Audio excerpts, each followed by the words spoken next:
Hello! It's another clear night. So we are searching for a UFOs UAP, and I am running slightly late, so I run up the stairs, and now I'm out of breath. God, I need to get to the gym. So, let's breathe.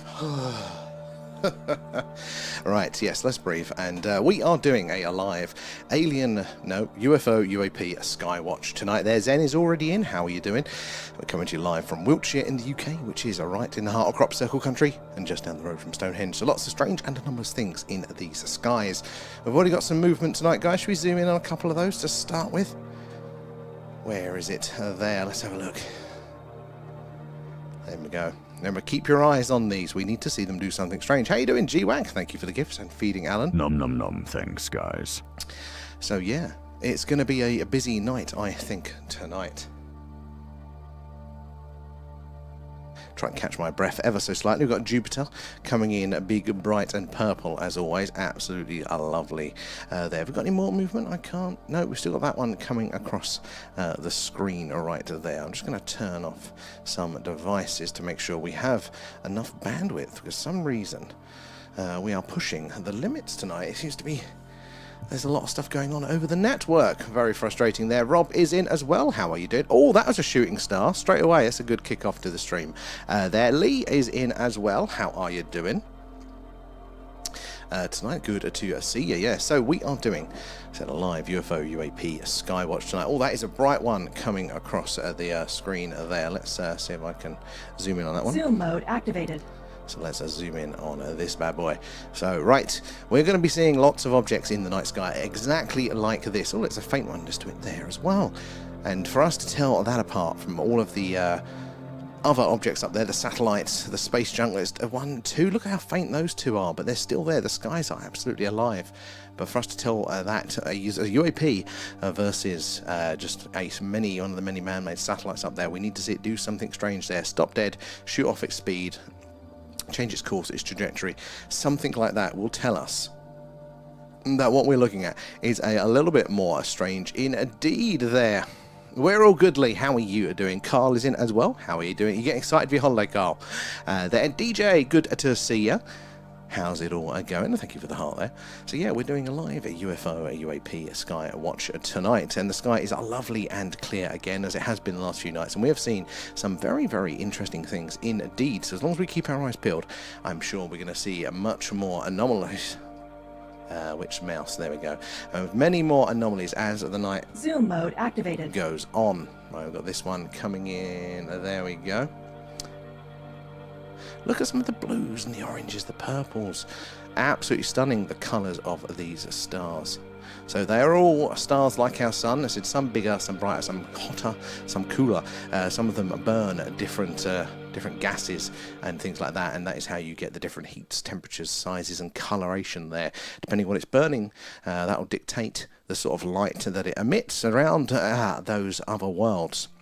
If they have a plant life, as is looking very, very probable and very, very common that there is some form of a life around those distant worlds there, but they're not. Their plants might not be green. So our plants have developed on this planet with green there, because basically it's filtering out the green light waves from our star, which is a pretty white star there, so there's a lot of white light, full spectrum. But around a red dwarf where it's a deeper orange, you probably would get different colours.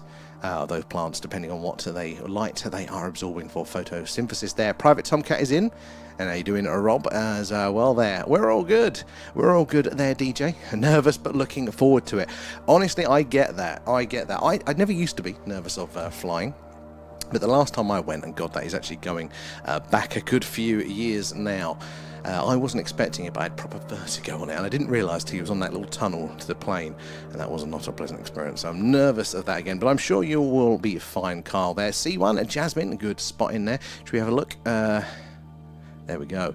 So we need, again, guys, to see it do something strange. We need to keep our eyes on it. We need to follow it across the screen, and therefore, hopefully see it behave in a way that a satellite just can't. They're falling to Earth in a big circle. There's even a faint one coming up there in a big circle, and every loop around the globe they're getting ever so slightly closer, and then when they start to get into our atmosphere, the friction, the heat of that slows them down, and then they fall a lot faster. So about once a month, most satellites, until they run out of fuel there, will just go and push themselves up a little bit to prevent them from falling back down to Earth there. But essentially, you know, they are falling in a big circle, so those speeds remain pretty consistent for us monitoring them down here on the ground. So we need to see whatever this object is up there. We need to see it do something strange for us to be able to say that it is definitely a UFO, definitely something anomalous there. Agent X is in. How are you doing? Thank you for the heart there as well. A2, is that the Big Dipper? So A2, where are we on the thing there? So I don't think it is. I think the Big Dipper is a little bit more like that way around at the minute. But it is now visible. It is over the house at night. I see it often, but I don't think we've kind of got the camera on it tonight there. Maybe we'll have to do that at some point, because one of the stars in the dippy bit of the Big Dipper, well, I think it's the bottom right one that marks the outline of the Big Dipper, there is a star that we can't see with the human eye just to the south of it, which is one of the candidates that may be sending us laser signals. How cool is that? When we do our SETI streams and we're listening out for those alien radio signals, it might not just be in radio, it might also be, to a degree, in light as well, flashing a laser at us there. Now, very interesting, because lasers are not natural, so immediately that's technology and that's civilization, but also they're directional. So if we're observing it here on Earth, that does mean that somebody knows we are here, or at least suspects it is, and they're sending us those laser light pulses there with some data, with a message within it there. The kingpin of skywatching. It's the Mafia Agent X. Just look at some of the colours in those stars, though. Rio is in. Good to see you there. So yeah, lots going on in these skies tonight, and I think we're going to be in for a good one. So not only is it clear, but it is, the camera seems to be, touch wood, playing ball at the second.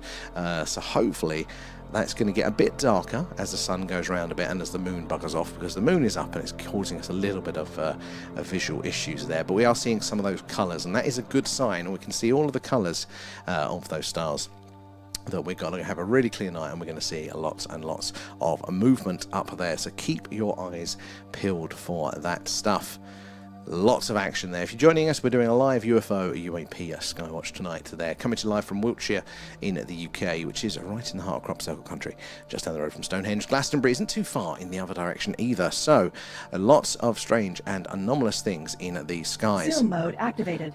Just like this one. So it's not doing anything anomalous just yet, but keep your eyes on it. So as we zoom back out, keep your eyes on it and see if it maintains that straight, predictable path there that a satellite would. Because if it deviates, if it hesitates, if it changes its speed, its direction there, a loop-to-loop, something like that, will tell us 100% that it cannot be a satellite, and that it is something a little stranger there. One of the more common anomalies that we get is strange flashing or coloration. Now, again, it's not particularly hard. Well, it's not particularly hard. Satellites can appear to flash, coloration as well. They can be responsible from that. So it isn't the same as the anomalous movement. That is a slam dunk that you've got something strange there. But it does raise the question a lot of the time there. Here we are live from Wiltshire. You're going to get used to that. We say it a million times per stream there. How you doing? 69 there. How is the Thai weather doing for you? Right, lots of activity in the skies there, and GWAG coming in with the shares there. Appreciate that, guys. It is the likes, the shares that does help us, meet more and more like-minded people there, like yourselves there. Alf, thank you for the gifts. Appreciate that. All goes back into the stream there. And Dazza, hi, you good? We're all good here, Dazza. We're good. It's Glasses Monday today. It becomes a regular thing there. And Jasmine, thank you for the heart there. You had my laser out there and pointed in the sky, then a massive flash. It was massive. Oh, very interesting. Again, lasers are one of the ways that are commonly cited that you can get some of that to and fro, that communication, some feedback from the phenomena there. So I believe that one very much there. Galaxy is in as well. How is your week going? We're only on the Monday, aren't we? So far, lots of ways to go through there. And GWAG sent little Alan, little alien buddy there. Thank you. Alan, don't eat him there. And you see the star cluster. So where is it Miser 30? I think it's this one up here is the one we normally have in. It's not quite dark enough yet, so it's not coming through as clear. But this is normally the star cluster that we have in arranged there tonight. Ethan is in. Good to see you. So yeah, look at some of the colours, the purples here, the oranges. Every now and again you'll get a wisp of green as well. There's an orange poking through there, yellow, purples, nice fresh minty blue there. But this one here, this is Jupiter. That is a planet within our solar system there. So it's not another star. It is one of the planets closest by, and that's why it's so bright, because it's so close to our sun, gets a lot of light to reflect back to us here, so the light is more stable. That twinkling effect that you'll see in the distant stars is because that light is travelling so far. By the time it reaches us here, it can interfere with our atmosphere, and therefore the coloration can change there, because it's just not strong enough to punch through consistently like here, like the light that we're seeing here from Jupiter. But majority of these, the vast majority of these other little dots around here, these are all other stars like our sun. They're getting a range of sizes, a range of temperatures, a range of what they're burning, but they're all going to have, as far as we know now, and we are starting to look, they're all going to have other planets. They're going to have their own solar systems, and we're starting to see things. Cake! Oh man, I want some cake now, Geobeck. Thank you for those. All goes back into the stream there. Appreciate that. But yeah, they're all going to have their own planets, moons, and other rocky bodies around them there. So there is there's multiple opportunities for life, what we're looking at now. And I often think that if we just picked, so let's pick this one because the cursor is nearby, this star here, and we'll say that this star is 600 light years from us there.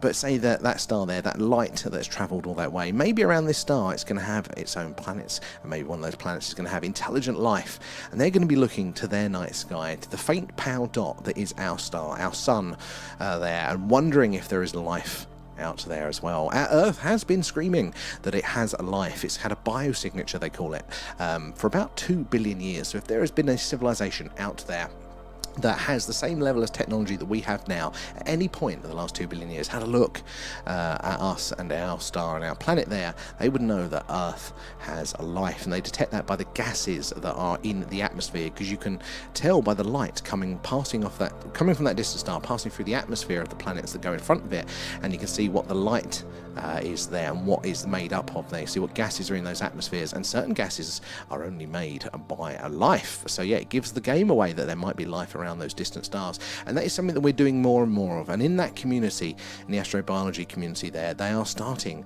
to think that life, there's two there going across the screen, that life is absolutely everywhere. They're getting so many of these potential detections of life around those distant stars. So it is looking like it's going to be very, very abundant indeed there. The firmament needs a window cleaner. Yeah, we do. The little men come down on the cradle there.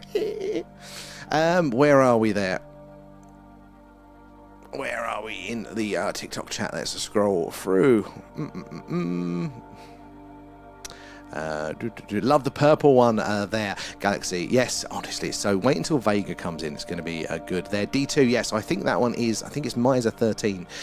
Rachel was saying there. And Albert, thank you for the gifts. Appreciate that. All goes back into the stream there. So if you're new here, guys, do say hello. Let us know where you're all watching from there. It might take me a second to get to your comments, but we'd love to read them out there. Say yes. Let us know where you're watching from if you've ever had an experience with the phenomena. And the good stuff as it appears on screen, we'll zoom in on there. And it is Glasses Monday there, up as well. And where are we? There, Ethan as well. Right, I saw that light again earlier. Went under the moon in a waving motion. So that's very interesting. That motion, I can't think of something like a normal explanation of that would cause that as well. And the moon is an interesting one because it is so bright, so reflective.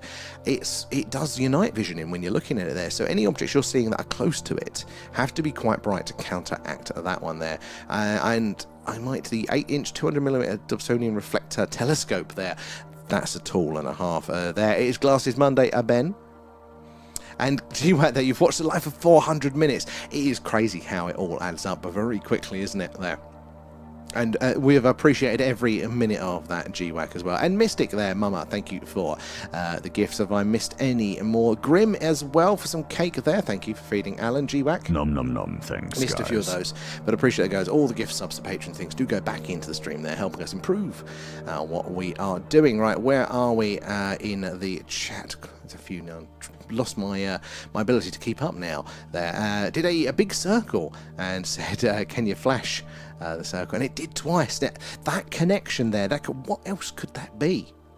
That is a brilliant one there. And Albert coming in with the cake there, feeding Alan. Nom nom nom, thanks, guys. There as well, and approximately 200 billion planets and moons, they believe. It is phenomenal, isn't it? These numbers, I know what a billion means, but I can't feel what a billion means. I can't visualize it there. You know, it is just so vast. There are so many opportunities for life. And we look to our own solar system, and it is looking like even within our own solar system, there is at least a simple life there. Microbial life, or more simple, I should say. Not that simple. But yeah, it's looking like it is everywhere. So what would that mean for the rest of the galaxy there? And off to sleep there, G-Wag. Well, thank you for joining us for a bit there. Hope you have a good rest. Albert coming in again. Nom nom nom, thanks, guys. Feeding Alan. Where are you joining us from tonight there, Albert? And they know anyway that they're here. I think groups of people do. And this is the thing, isn't it? Like, throughout the years, it has actually been a commonly held belief that they are here and that they are out there. So when they say, oh, we're keeping it a secret because, you know, we don't know how the general public would react there. Well, obviously, there will be a bit of friction here or there. Grim? Nom nom nom, thanks, guys. There will be a bit of friction here or there. But it was commonly held belief at the turn of the last century there, so 1800s going to the 1900s, that, you know, there was life on Mars. There were Martians. They actively thought that was most likely the case. Venus too. And we got on quite all right, thinking that there was aliens next door. So I don't think it'd be too much of a problem. Now, if those said aliens are on their way, then maybe it would be a little bit trickier there. And the beer bus there. Hello, I'm sharing your sky.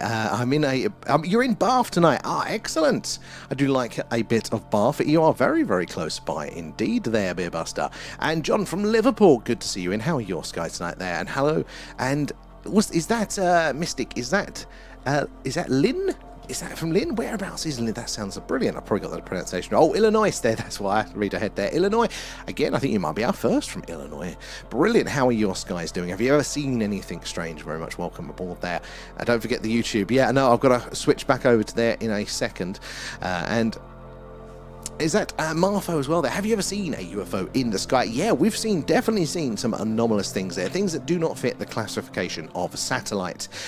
You know, they have to follow certain rules. Same with the shooting stars.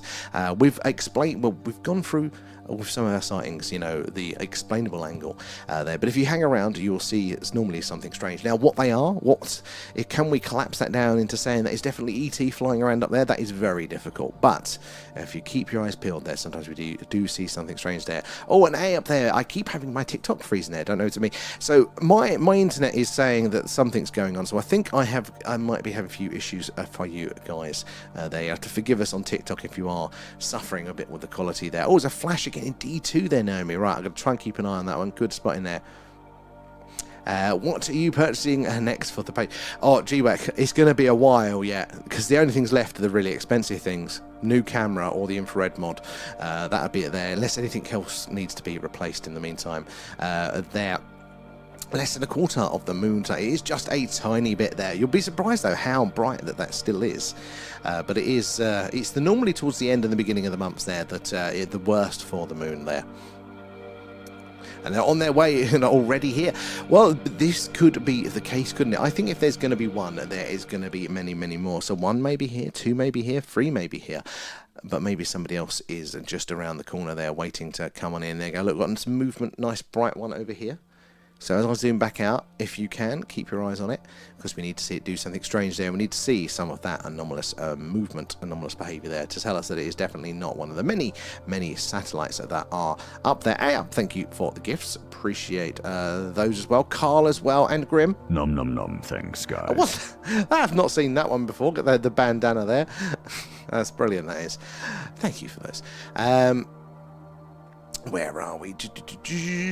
And Alfie there. Your sky's always clear, Alfie. Oh, during the winter it was not. We're going through a lucky run at the minute, I'll tell you. It probably wasn't sensible to do something that relies on clear skies when you're based in the UK, but we have had a good run this week, and hopefully we're going to get many, many more in too as well there. And Archie, thank you for the follow where you're joining us on there. Going to the safari park. So Longleat, because that is literally on the edge of the town that we're in. So you were literally right next to us tomorrow. Ironically, I'm going into Bristol tomorrow, though, some ships in the night there. And how long does it take for a satellite to do a full circle of the Earth? So it roughly depends, but I know the International Space Station, is that about 50 minutes or so? It's quite fast. They're going very, very, very fast there. What's the cluster near C2? I think that one is the same one we normally check, which is is it the Miser 13? I think it is that one. And one good spot in there, Albert. So keep your eyes on it, and we'll zoom in on it if it does something strange. Right, back over to the TikTok there. Let's have a look there. Where are we?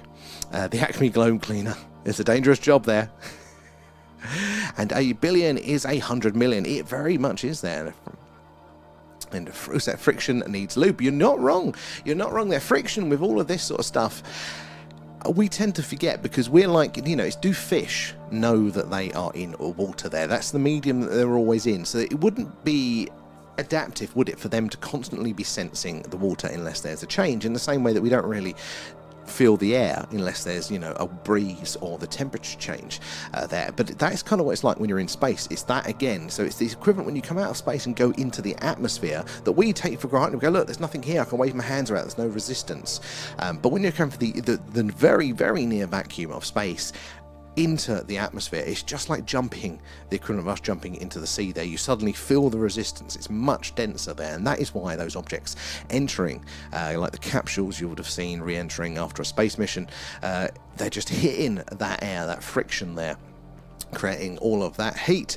And Ken there, when I first looked back at the Earth standing on the moon, and I cried there, Alan Shepard.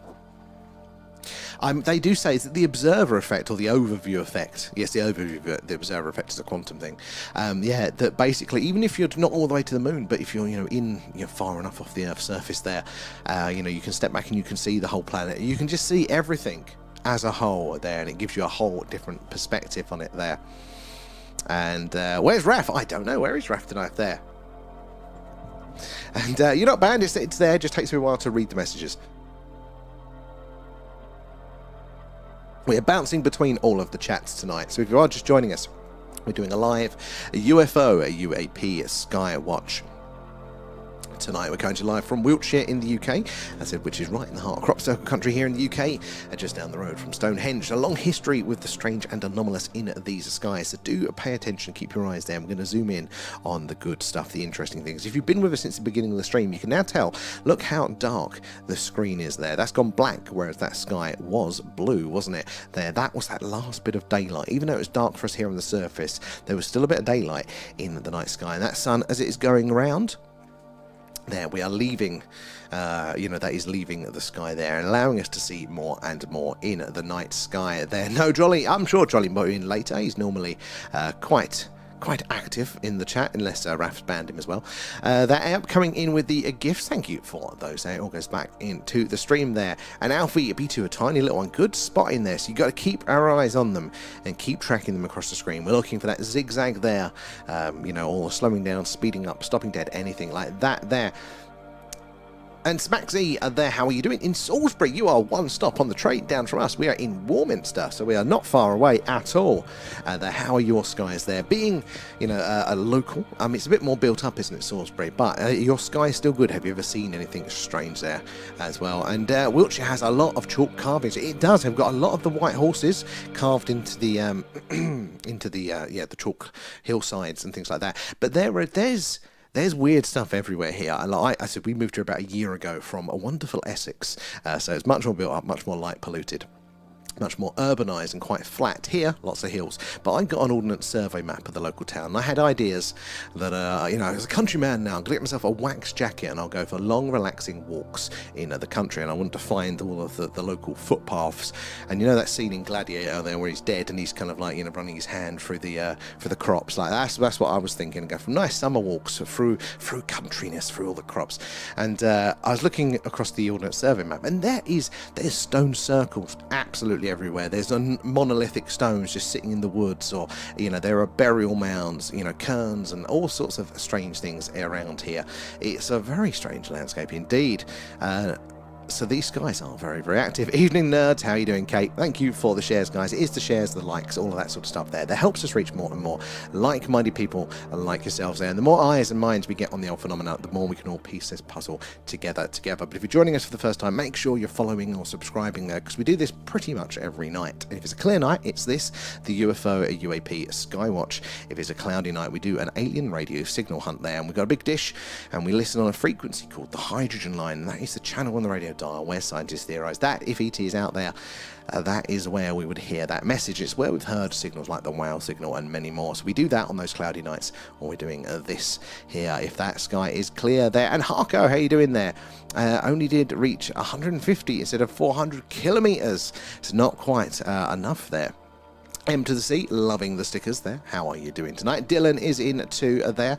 And Alfie, I live in Kent. There's one chalk horse, but nothing else there. So as I know Kent very well, it's just over the river from us. A little bit more rural. Kent has always struck me as a little bit more country than Essex was there. But I didn't even know you had chalk horse over there. That's pretty cool. There's also a chalk dude, isn't there, with his dong out. God knows what the ancient people were trying to do. The actual chalk horses, most of them are not actually that old. They're like 1800s. There are a few very old ones, but they were kind of like copies of that one there. Keep your eyes to the skies, guys, because we're going to see a lot of satellites, a lot of explainable things, a few shooting stars every now and again, so keep your eyes peeled for those. They're always good to see. But what we're looking for is let me zoom in on this one here. Where is it? It's tracking across. It's quite faint. Zoom mode activated. We're looking for things like this. Now, this is currently a steady speed, steady straight trajectory there, so it's probably, as it comes back in there, so it's probably just one of the many satellites that are up in those skies. But if you keep following them, every now and again, one or two might do something strange. We tend to see it at least once per stream there. They might stop dead, shoot off at speed, change its trajectory, the interstellar handbrake turn, we say, something like that. And that is some behaviour that a satellite just can't do. So that is what we are here to look out to see there. Where are we in the thing? I'll be sensible. Well, I believe it when I see it there, 69. And Nanya, how are you doing tonight? Good to see you in there as well. Hagan Alien there. Oh, and Billy is clear in Suffolk. Honestly, Suffolk, I was on the Baldsey coast many years ago. No light pollution at all, and they are the best skies I've ever seen. It's that memory of how clear the night sky was always struck me there. But again, another very ancient and mysterious landscape there. Lots of weird things going on there. Fertility graffiti. Well, that could be one of the arguments. But yeah, Billy, have you ever seen anything strange in the skies or just generally around that part of the world? Love to hear about that one. And Johnsy as well there. Go to a poetry there. Having some fun. Right, where are we? Back over on the TikTok chat here. I'm juggling two chats tonight, so do say hello, guys. Ask your questions. There's no silly questions here, so do ask away. We love to hear them all. Love to hear from you all there, and if you've had an experience with the phenomena too, but it might take me a minute because I'm juggling a couple of them there, but we will get to you there. How you doing? Dylan is in there. And Sean, anything good today? Not yet, actually. Not yet. It's been pretty standard so far, which is a bit surprising. Just means the good stuff is to come, because it is actually really clear tonight. It's clearer than it was yesterday. We're getting the colour of the stars and lots of movement, so it won't be long until we see something strange there. Oh, I think you saw a small flash in B3, so that would line up. So I'll put my cursor there in a second. If I can see it, we'll zoom in again, because stationary flashing can also be anomalous there. My eyes are definitely peeled tonight there. Everything is blurry. Don't take it literally, Kate. That sounds like surgery. And Haku, did you try the link there? You'll see your local crap in the sky. I haven't tried the link yet. I did see it. You posted it. I haven't tried the link just yet. Mostly because I haven't got enough screens to have another one going at the time, but it would be cool to be able to actually label them like you were doing last night, labeling these objects, seeing which satellites they are. Leanne coming in with gifts, thank you for those guys. The gifts, the subs, the Patreons, it all goes back into the stream. They're helping us improve what we do. And Neil there, I've seen a sat out in the hot tub at night there. You can tell the satellites from the other things. See, this is very true, Neil. There are lots of satellites, lots of man-made things up there, and for a lot of people that answers the question, doesn't it? Oh, what am I seeing in the sky? It's probably a satellite, and statistically probably is going to be that. But it's very similar to, when I hear a bump in my house at night, I go, it's the pets. And in fact, the other night it wasn't the pets, It was a water pump that was running on and got jammed and then burnt itself out and then cost me a lot of money. But in my head, I heard a bump and I went, it's the pets. And that's the problem, that if we just write it all off as, it's probably a satellite, it's probably there, you are going to miss those occasions when it isn't there. So, and there is a behavioural difference in there. We talk about, that movement behaviour, because that is the gold standard. That immediately, there's no ambiguity around that ambiguity, there we go, find a word eventually, ambiguity around it, that if we see one of those lights travelling across the screen there and it does a right angle turn, stops and then continues, or zigzags about, satellites just cannot do that. In fact, none of our modern day technology at that sort of altitude can behave like that. So we know we have something immediately anomalous. Now, what is it? That becomes very, very difficult there. And Alfie, I went to South Wales and there's a lot of activity up there. There very, very much is. I was very surprised in doing this. Leanne coming in with the shares, thank you for that. But in doing this stream, I thought there'd be a roughly equal distribution around the UK, Ireland, Wales, Scotland, all that sort of stuff. Maybe a bit more in England because, a larger population density. So maybe they'd see more. But actually, no, it's Wales, Ireland and Scotland there. It seems to be very, very active. Now, is it because it is more rural there? They're less densely packed in. They spend more time, are able to see and notice those things. Maybe they're more in touch culturally to those sorts of things, more open. It's very interesting there. And Kate, that props it there. I'm at the opticians tomorrow for the eye screening. Oh, God. Does the other stuff complicate the eyes as well? Everything's connected there. And Nasha has seen a fast-moving satellite, but was green in colour. Now, they are very, very interesting. It's not a slam dunk, but it is interesting. So they can appear to come through green there. Just if it's particularly low and it can interact with our atmosphere, it can do that. But also, green is one of the proposed signatures of a warp drive being used. You don't have to warp immediately at those full speeds. You can just be using that as your general slubber around the place propulsion there. Because of the gravitational lensing, you're stretching and compressing the light waves. You're compressing it in the forward direction and you're stretching it in the rear direction. So that's red shifting and blue shifting. And apparently there is a green glow that can be associated with that. So it's not a slam dunk, but it is a very, very interesting thing to pay attention to there. Oh, not that you've seen on the side effects there, but I was saying to A up there has been crying and reading all week. Yeah, that'll do them in there, but at least that's one thing. It's not going to knock on there. And the weirdest things I see is when this satellite disappears, but I think it's the Earth shadow. So Alpha, you're 100% there. So there is going to be a line. They call this the umbra of the Earth. There's the shadow of the Earth. The further the sun goes round, there's going to be a line where those satellites are just going to appear to just disappear totally out. And depending on what altitude they are, that line will be different for them there.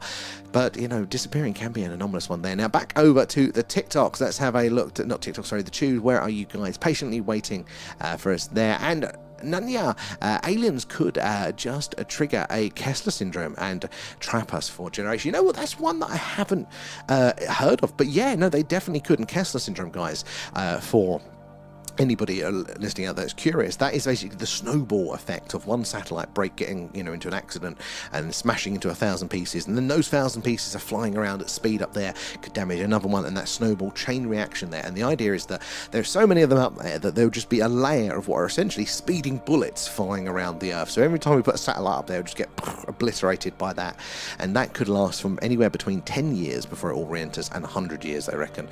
So it is a fear, but an easy way for aliens to interfere with us if that was their agenda there.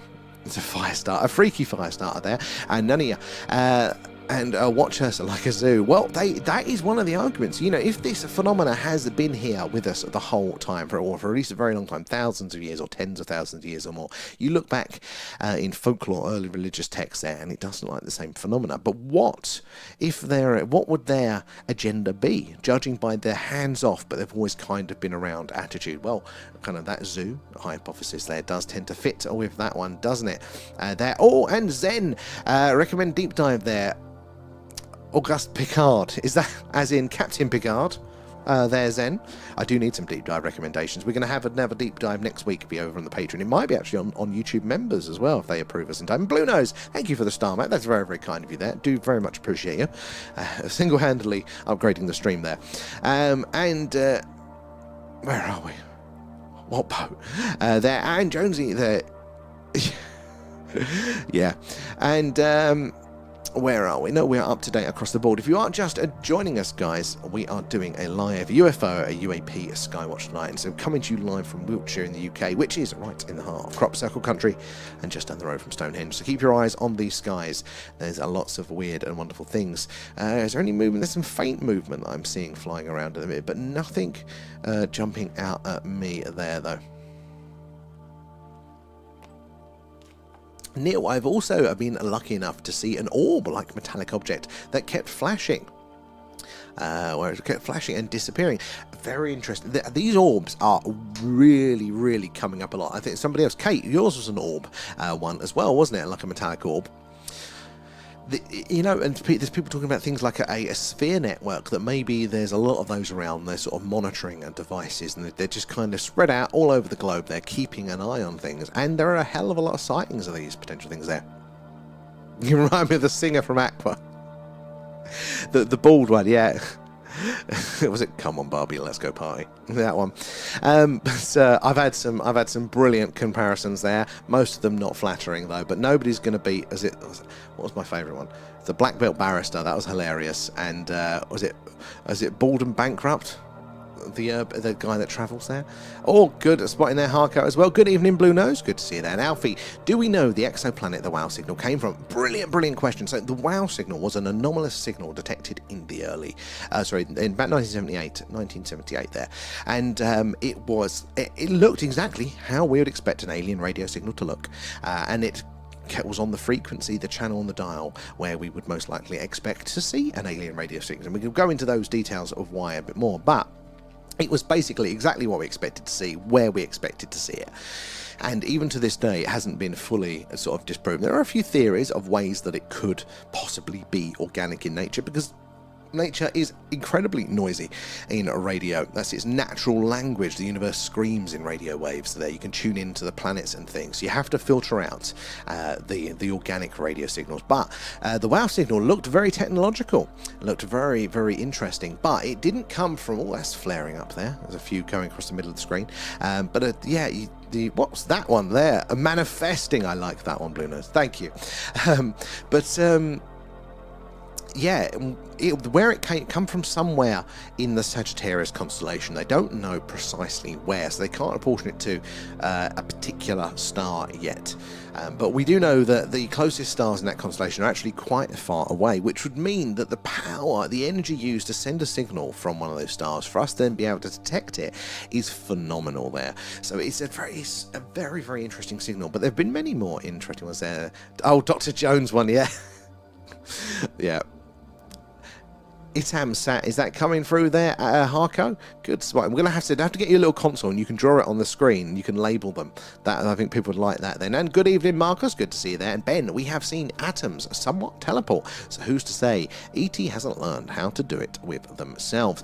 It's very, very possible. And you're right, they made a breakthrough recently on quantum teleportation. So it's not quite ready for us to jump in a tube and disappear somewhere else, let alone the ethical considerations there. But you know, it is getting there.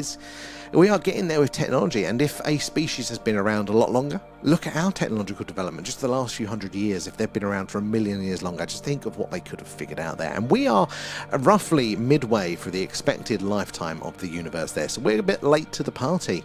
There have been plenty of other habitable worlds for life to potentially develop around for a very, very long time. So a very good point there, Ben. And oh my days, I have just remembered it's nearly May there, not long, and to wait and see Mr. Shatner. Oh, yeah. God, time is going so quick there.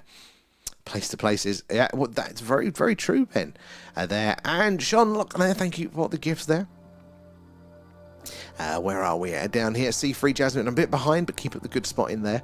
And do you think the boogosphere is fake? I really, really don't know. I think if it is fake there, it's an imitation of something that probably is going on to some degree. I don't know. I think that... Oh, what is his name? The guy is a Mexican chap, isn't he? And he's a broadcaster.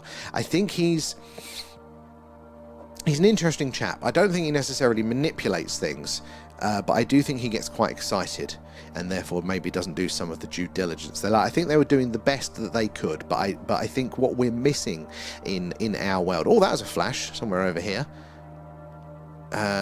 It won't come back now. But what we're missing is that next layer of analysis, the more professional, the more detailed analytical understanding of these things. But I think keep your eyes on that one, guys. So this is an interesting one. Look at the colour difference here. It's a bit more orange, isn't it, than the others? The others have been under various shades of white or various brightnesses. But that one has definitely got more of an orange hue to it there. Well, we've got two going up here and here. So keep your eyes on those guys. We need to see them do something weird. There's something a satellite just cannot do. Where is my cursor? There it is. Quickly back over to the tubes there. Keza is in. How are you? Yes, so I don't know specifically on the boogosphere there. Satellite went from C2 past, as a C3 past a D2 there. Very good tracking. Keep it up there. And Oscar there, dude, I just got my new satellite. Could you look at in media channel? Yeah, we'll have a look in a second there, Oscar. Is that on Kerbal? And oh, good tracking, Harco. And is it 26 TC there? I've just been watching the moon. Honestly, the first time I saw the moon through our lens, hold on. So this is what the moon looks like for us there. You see all of the craters and the details, and you've seen pictures of it on TV and things, but when you're actually looking at it in real time, nothing beats it, does it there, 26. And the Voyager 1 hit the light here the other day, I think it was it a light day or something? It was one of those markers, but it wasn't that far. But you think these distances at the speeds that we travel are so incredibly vast there. It takes a very long time to traverse it all. And they do say that when we do start launching these ships to go to other solar systems and other star systems and things like that, you probably don't want to be on the first few ships, because the rate of technological advancement means that you'll go on one ship, you spend 40 years traveling, and then you'll only be overtaken by the next generation ship. You might have just have waited on Earth for the technology to advance there. And well, Jaime Masan, that's it, Sean, that's it, yeah. So there were some things when they were doing the experiments there, and there were, like, example, one of them would be wearing gloves and the other one wouldn't be wearing gloves, and they're both handling the object, and you either are or you aren't, or you're kind of playing scientist, and it felt very much to me like they were doing their best, but I don't think it was, but the boogosphere itself was meant to be going off, wasn't it, to a particular university in the US, I think, to be studied in more detail, and now that went quiet, and I vaguely remember hearing that there had been some shenanigans afoot. The university was messing them around, and it was just, I can't remember what it was specifically, but it did actually start to point towards it being, maybe there is something going on, maybe somebody was blocking the real study, which was interesting. So I'll leave it open. But I do need to see some more on it there. And oh, there, what's your views on all the drones that's flying around the US and here now? So, I mean, look, drones are going to be an option now. We live in a world where that technology is more and more available. They're getting cheaper and cheaper. There's just going to be more of them there. But I don't think it's going to be all of the phenomena, all of the things that we are witnessing as well there. The drones, until we see evidence of a drone displaying that anomalous behavior, it's so hard to tell. It's like what we're doing now with trying to filter out the satellites there. We're looking for anomalous behavior. So that thing that's flying across the screen right now in D2 there, that might be ET flying from A to B. It's going to look very similar to us there, reflecting the sun's light back to us, but we're not going to know for sure until he does something that only a potential UFO could do, that a satellite can't. So it means we might miss some examples, but it's the only way to be sure, and that's what we really need. We really need that cherry on top there, the confirmation of it being a little bit strange there. Oh, telescope! I'll have a look in a sec. Let's just see if I can load that one up now before I forget there. If it wants to load, let's have a look. Media. Oh wow, Harker, that's a good. Oh, that's cool. Oh, that is excellent. You'll be telling us how to do it now. I already got your first shot through it. Yeah, I have no idea where to start with them. That is very, very cool. Oh, there's always the you start off with one thing, and then you get used to that, and then you realise what the next level is. It's a never-ending journey there of upgrading. there. And come fly with me. You have to ask there, what camera are you using for the live? So this is a Sony A7 there. The trick is the lens though. But yeah, it's most digital cameras there. I mean, the Sony A7s are quite good in low light, but it is mostly the lens doing the heavy lifting. And it's amazing. There's definitely a life up there. There has to be, doesn't there? 26. I mean, you don't need it to be absolutely amazed and taken aback by what we're seeing. You know, I mean, the show that nature puts on just with these beautiful stars, the shooting stars and things like that. But you know, or even the technological stuff when we're seeing Starlink go over, it is phenomenal to see. Oh, we got an anomaly. Zoom mode activated. Look how deep red that is compared to all of the others there. Now, if that is just reflecting the sun, it'll come back in shot for you guys in a second. If that is just reflecting the sun's light back, why are we getting such an intense coloration to it there when most of the ones, as we've seen tonight, are just a nice, clear, cool white? What is it that's doing that? Now, there may be an answer to that. Somebody did suggest at some point using gold insolation, some of the older Russian satellites might cause that, but I didn't know if that actually would change the color for us down here. But there might be an answer.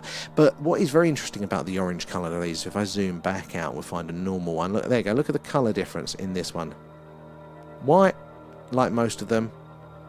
And there's a distinct orange for this one. But what it could be very interesting there is they do theorize that the way a real life warp drive would work with a UFO would end up that it would ionize the plasma. It would create a plasma coating around the craft just by the technology there, and that would be ionized, therefore glowing to us. It'd be a very red-orange glow. So that might be something that we are seeing right there. It's hard to say for sure, but it definitely goes into the anomalous category there.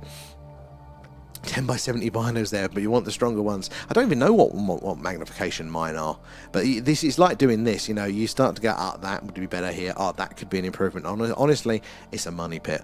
I've got myself into a little bit of trouble with doing this stream, because it's, this is essential, we need this, it's going to improve it, and yeah. It's just never ending, but it is cool when you start to see it all there. Neil C2 as well there. Oh, can you zoom in on the cluster, Alfie? We try and do that in a second. I need to catch up a bit with the chats there. And Oyo, apparently coming from the sea, Trump said he was going to tell us what was happening, but he didn't. So that was a point. He definitely did say that, didn't he? Before he got into office, like, we're going to sort this out. And then later on he went, no, it's fine. We know what it is, but it's fine. Don't need to worry about it. You know, gave us the typical cold shoulder. We all thought it was going to be a bit different, but no, there. You can buy it on board.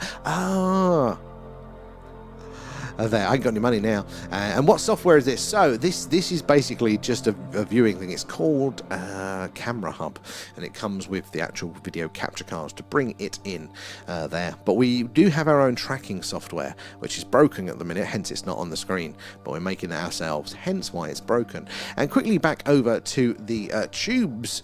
You guys have been waiting there. And Templar there, Psalms 8:3. Oh, which one is that? Because I'm not particularly religious myself there. I grew up culturally, the references, but you know, more atheistic. But then I'm starting to kind of hear it a bit differently now, and I'm not saying that I'm going that way. There's still a few things here, Barrett, but if you imagine a lot of the religions are just, you know, it's human interpretation with the best tools that we have. You know, it's rolling the dice on, these are the rules I think we should live by so we can all work collectively together. And, you know, if you think of it like that more than a literal, you know, God in the sky, I mean, I can understand a lot of that. So I'm seeing a lot of value in it. Which one is that one then? Psalms 8:3. And tell us what that one is, and we'll see if that one is for this one there. And what's your opinion there, Jason?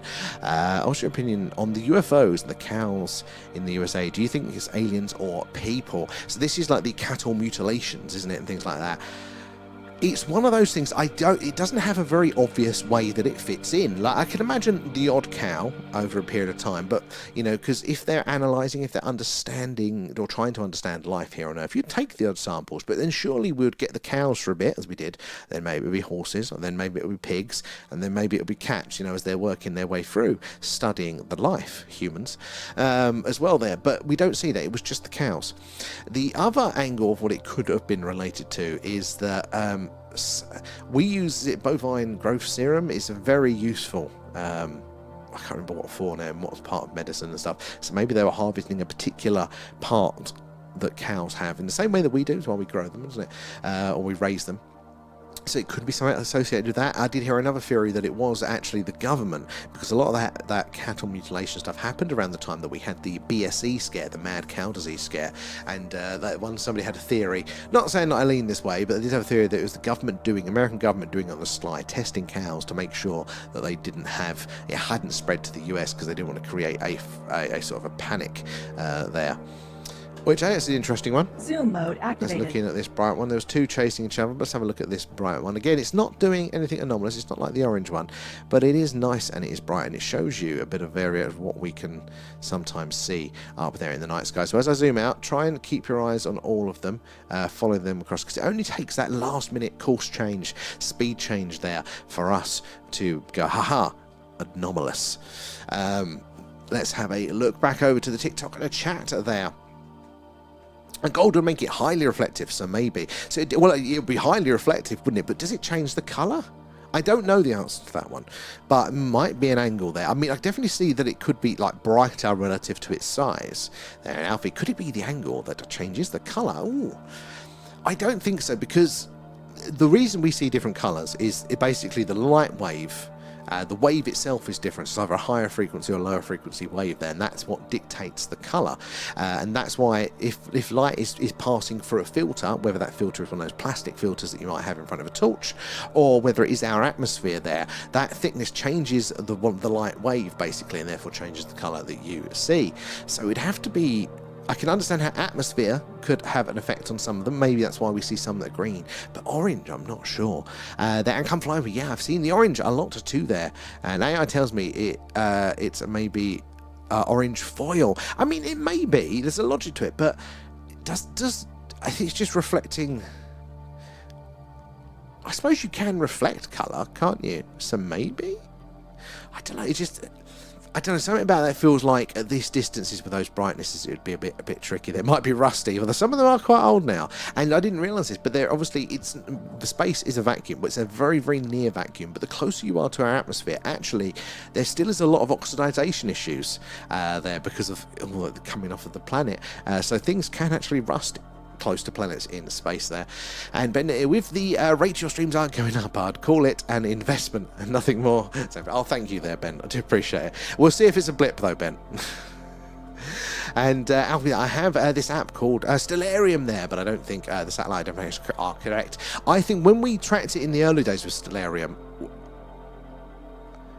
oh, please tell me you guys saw that on the TikTok as well. You probably did see that on the tubes. That was phenomenal shooting star. That drew a line. I'm clipping that one. That was stunning, wasn't it there? That. Sometimes we get them just right, guys. That was a beautiful shooting star coming in like that. And it was green, and that tells you a little bit about what it was made up and, you know, the colours that was burning off of it there. Absolutely stunning there. Grim, thank you for the rose, if we haven't found that already. Back over to the tubes there. Chris, the aliens used the blood for genetics, and that's why the cows are drained of blood, I think. So that would tie in there, because it's something to do with bovine growth serum. There's probably to do with the blood as well then, isn't it? That it's useful for that. There's a particular reason, isn't there, with the cows? And there was a lot of strange cows. There was physical evidence from it there, wasn't there? And Vinny, how are you doing there? Why do aliens keep stealing time there? All this talk about missing time. Don't they have enough time? I mean, that is one of the things that does come up a lot there, missing time.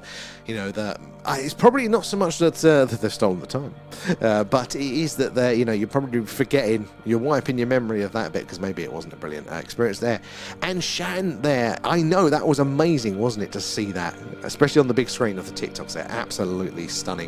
Guys, if you are just joining us, we're doing a live UFO, a UAP Skywatch tonight, coming to you live from Wiltshire in the UK, which is right in the heart of Crop Circle country and just down the road from Stonehenge here. We do this every night, so make sure you're subscribed or you're following there. Because, yeah, every night, that it is clear. If it's not clear, we do an alien radio signal hunt there, and we search what's called the hydrogen line, the channel on the radio dial where scientists theorize that if ET is out there, that's where they put the hello message there as well. But, yeah, if you could do us all a favour, it is those likes, those shares and things like that helps us reach more and more like-minded people like yourselves. And you never know who is going to come in and what story, what experience they're going to share, or their professional experience, their career, their understanding. We've had people that have worked with satellites and satellite trajectories and things. So you know, it does help us understand what we're doing and being able to, you know, help us get hopefully a useful evidence together there. So we do appreciate all of that, but also say hello in the chat. Zoom mode activated. Let us know where you are watching from tonight there. If you've got any questions, ask away. There are no silly questions at all, so we're happy to answer there. And if you're curious, somebody else in the chat will be as well there, so do ask away there. Say hello if you're new as well. Let us know where you're watching from and how you feel about the UFO UAP phenomena there. We've got a nice little one here steadily making its way across the screen. Oh, that's a nice one. Oh, that's a bit flashing, that one. See, that's an interesting one, the brightness differences. That was spiking a bit there. But keep your eyes on them. There's a lot of man-made objects out there, a lot of satellites and things like that, but there are the strange ones too, so keep your eyes peeled for that anomalous speed change or course and trajectory change there as well. And Jason there, but they said that they could find no blood or footmarks or animal marks or for the cows been. Yeah, and I've heard some you know, like the bodies are weirdly contorted as well, and you know, it's like laser precision with the removals, you know, not a drop of blood in them. It is very, very, very anomalous there. And Ken, if time travel is possible, where are the tourists from the future? Well, Ken, I think you've there's a couple of answers to that, but I think you're hitting the nail right on the head there. What if what we're seeing are the tourists from the future? There is a strong argument there that the greys, the traditional greys that people spot there, are evolutionarily us there. You know, we are on the same evolutionary trends. If we keep moving forward as we are, then we will probably look very much like the greys. So that could be one answer to it there. The other answer is that backwards time travel is incredibly difficult. It's actually, we know how to travel in the future in time, which is basically the faster you go because of relativity. Then, you know, the further you travel in time. So you could last for 2 weeks, but then, you know, you come back to Earth on a 2-week at light speed journey, and you know, it's been 200 years for everybody on Earth, so you can travel into the future. We do this now. But, oh look, there you go, I've just done it again. But travelling to the past is hard. So one of the other arguments is maybe they're not us from the future, but maybe they are a pre-existing civilization from the past there. Maybe they've come into the future and they can't get back to their own time there. The beautiful green ones too. I know, the green is absolutely stunning, isn't it there? It was huge there. SP, thank you for the shares there as well. I see the hearts as well, that tapping away. That does help us reach more and more like-minded people like yourselves there. And said, again, the more eyes and minds on the old phenomena, the better there, the more we can all piece this puzzle together there. And I think there's meant to be a shower tomorrow night, but not sure. The light reads at the minute. I think there might be something going on in that. I always forget there. And Alfie, have you seen Project Hail Mary? I haven't. It is very much on my list, but we don't have a conveniently located cinema, and I'm also too poor, so I'm probably going to have to wait for it to be on the streaming service. But it looks very, very good, and I really do want to see it there. And maybe it was the Mr. sat there. Oh, that you never know. Anything re-entering is going to look very similar, Harko, so you might be right there. And Lorraine, thank you for the shares as well there. Alfie, could the colour change be how the camera sees the slightest light difference? Oh, you're not wrong in a sense there. So this lens does exaggerate colours. So it doesn't create them, but it will exaggerate colours. So there may be an angle to that, hence why you see some of those deep purples, but it has to be very, very bright. But as you can see, some of those orange ones were quite dull. We've seen the bright ones, but that was quite dull. So it'd have to be orange to some degree, I think, for us to see it there. But you're on the right track there, Alfie. And, oh, Aiden, as you turned it off, did you miss the awesome shooting star there? And Vinny there, the YouTube censorship is beyond a joke. It's not even coming up for us that there's an issue. I'm not even seeing like a deleted message there, Vinny. But I know what you mean. Honestly, it's worse on TikTok. Like on it, we have a little thread, don't we? You've probably not seen the post now, but oh look, they've got a flasher. But yeah, some of the things that people get warnings for and stuff. We got a hate speech warning the other day. Zoom mode activated. So here we go. Look, we got a flasher. Oh, where's it gone? There it is. So there we go. You can see that one just flashing through. Not a particularly bright one. Sometimes they go very, very bright. So keep your eyes on that if you can. But what's happening there, prop time, is as that object is flying around there, not with the steady ones are basically, you can see how that's caught the light. They're flying around like that, right? They're just constantly catching the lights of it. What that's doing is that's moving, but it's rotating there. See how it flashes? and then catches the light flashes. So it's basically doing that, and therefore flashing on its rotation when that reflective side hits the sun's light to bounce it back to us there. Or ET's got his hazards on. Maybe he's lost his brakes. But that is what that's going on there as well. There's a theory that the Greys are genetically emerged race. So we did one of our deep dives. We do these every now and again over on the Patreons. A little thank you to our Patreons. They're a smaller community. We're not always introducing what we're doing there, so we go into like the real details. We normally look at a leaked document there, a whistleblower account, something like that, and we go through them every other Friday normally. So it'll be next Friday we're doing one. But one we did a molecular, I think it was a molecular biologist there that claimed to have worked on the biology of the Greys, their genetics, their anatomy, covering all those sorts of things. And basically that was the thing, that their DNA had been manipulated. They were biological robots, and the detail it went into, and apparently other biologists have gone, no, this makes sense. It was very, very interesting. Now we don't know if it is definitely true, but it really did fit. And then when you kind of apply that, it makes a lot of sense. It makes a lot of sense. I'm contested because I think the Us from the Future one is a good angle as well. But it does make a lot of sense there. And what do you think of the Marfa lights in Texas there, Jason? There's a few places that have these lights. There's a place in Europe as well. Is it Hellingstad? Hellstad? Somewhere like that in Europe. I want to say Sweden, Switzerland, somewhere like that. And basically, like Martha in Texas, you can go out and you can look, and there are all these strange lights in the sky that dance around and move. And they're not satellites. They've been noticed since throughout history. They've always been seen, and they've been studied.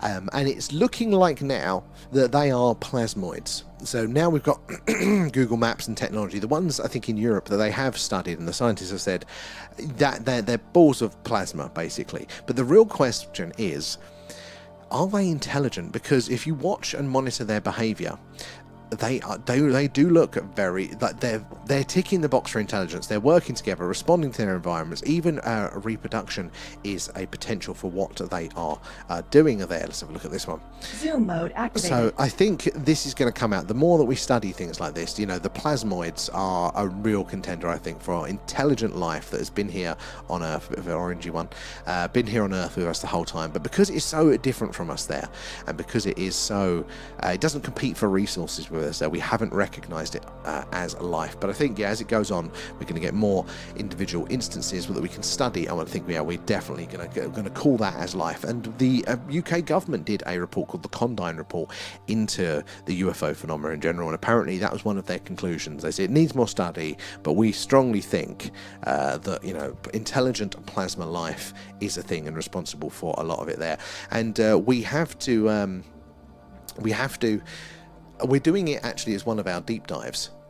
So I think we're doing it at the minute. We did the introduction last time, and it's a bit of a long one, and we'll be doing the next part again next Friday, I think, there. So you can join us over for that one. If you use the link in our bio, it gives you the Patreon for a month for free. So you'll be able to join us for a couple of deep dives on that, and you'll also be able to join us, be able to watch the past ones back there as well. Good spot in there, the bat in C2. I think we both saw that one at the same time. Keep it up there.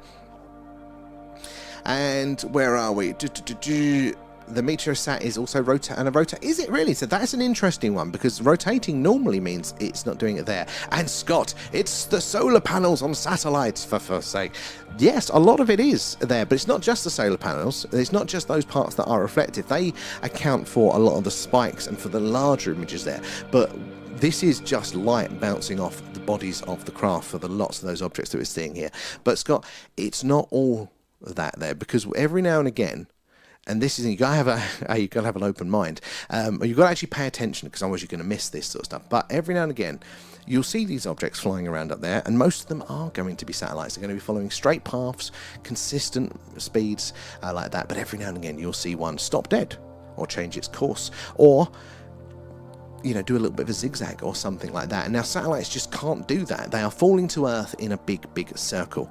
And it is, I'll give you that, it is quite rare to see the anomalous movement. But, you know, we don't have technology that can do that. And that's what we're on the lookout for tonight. But there are lots of satellites up there. And it's going to be the majority of what we are seeing there.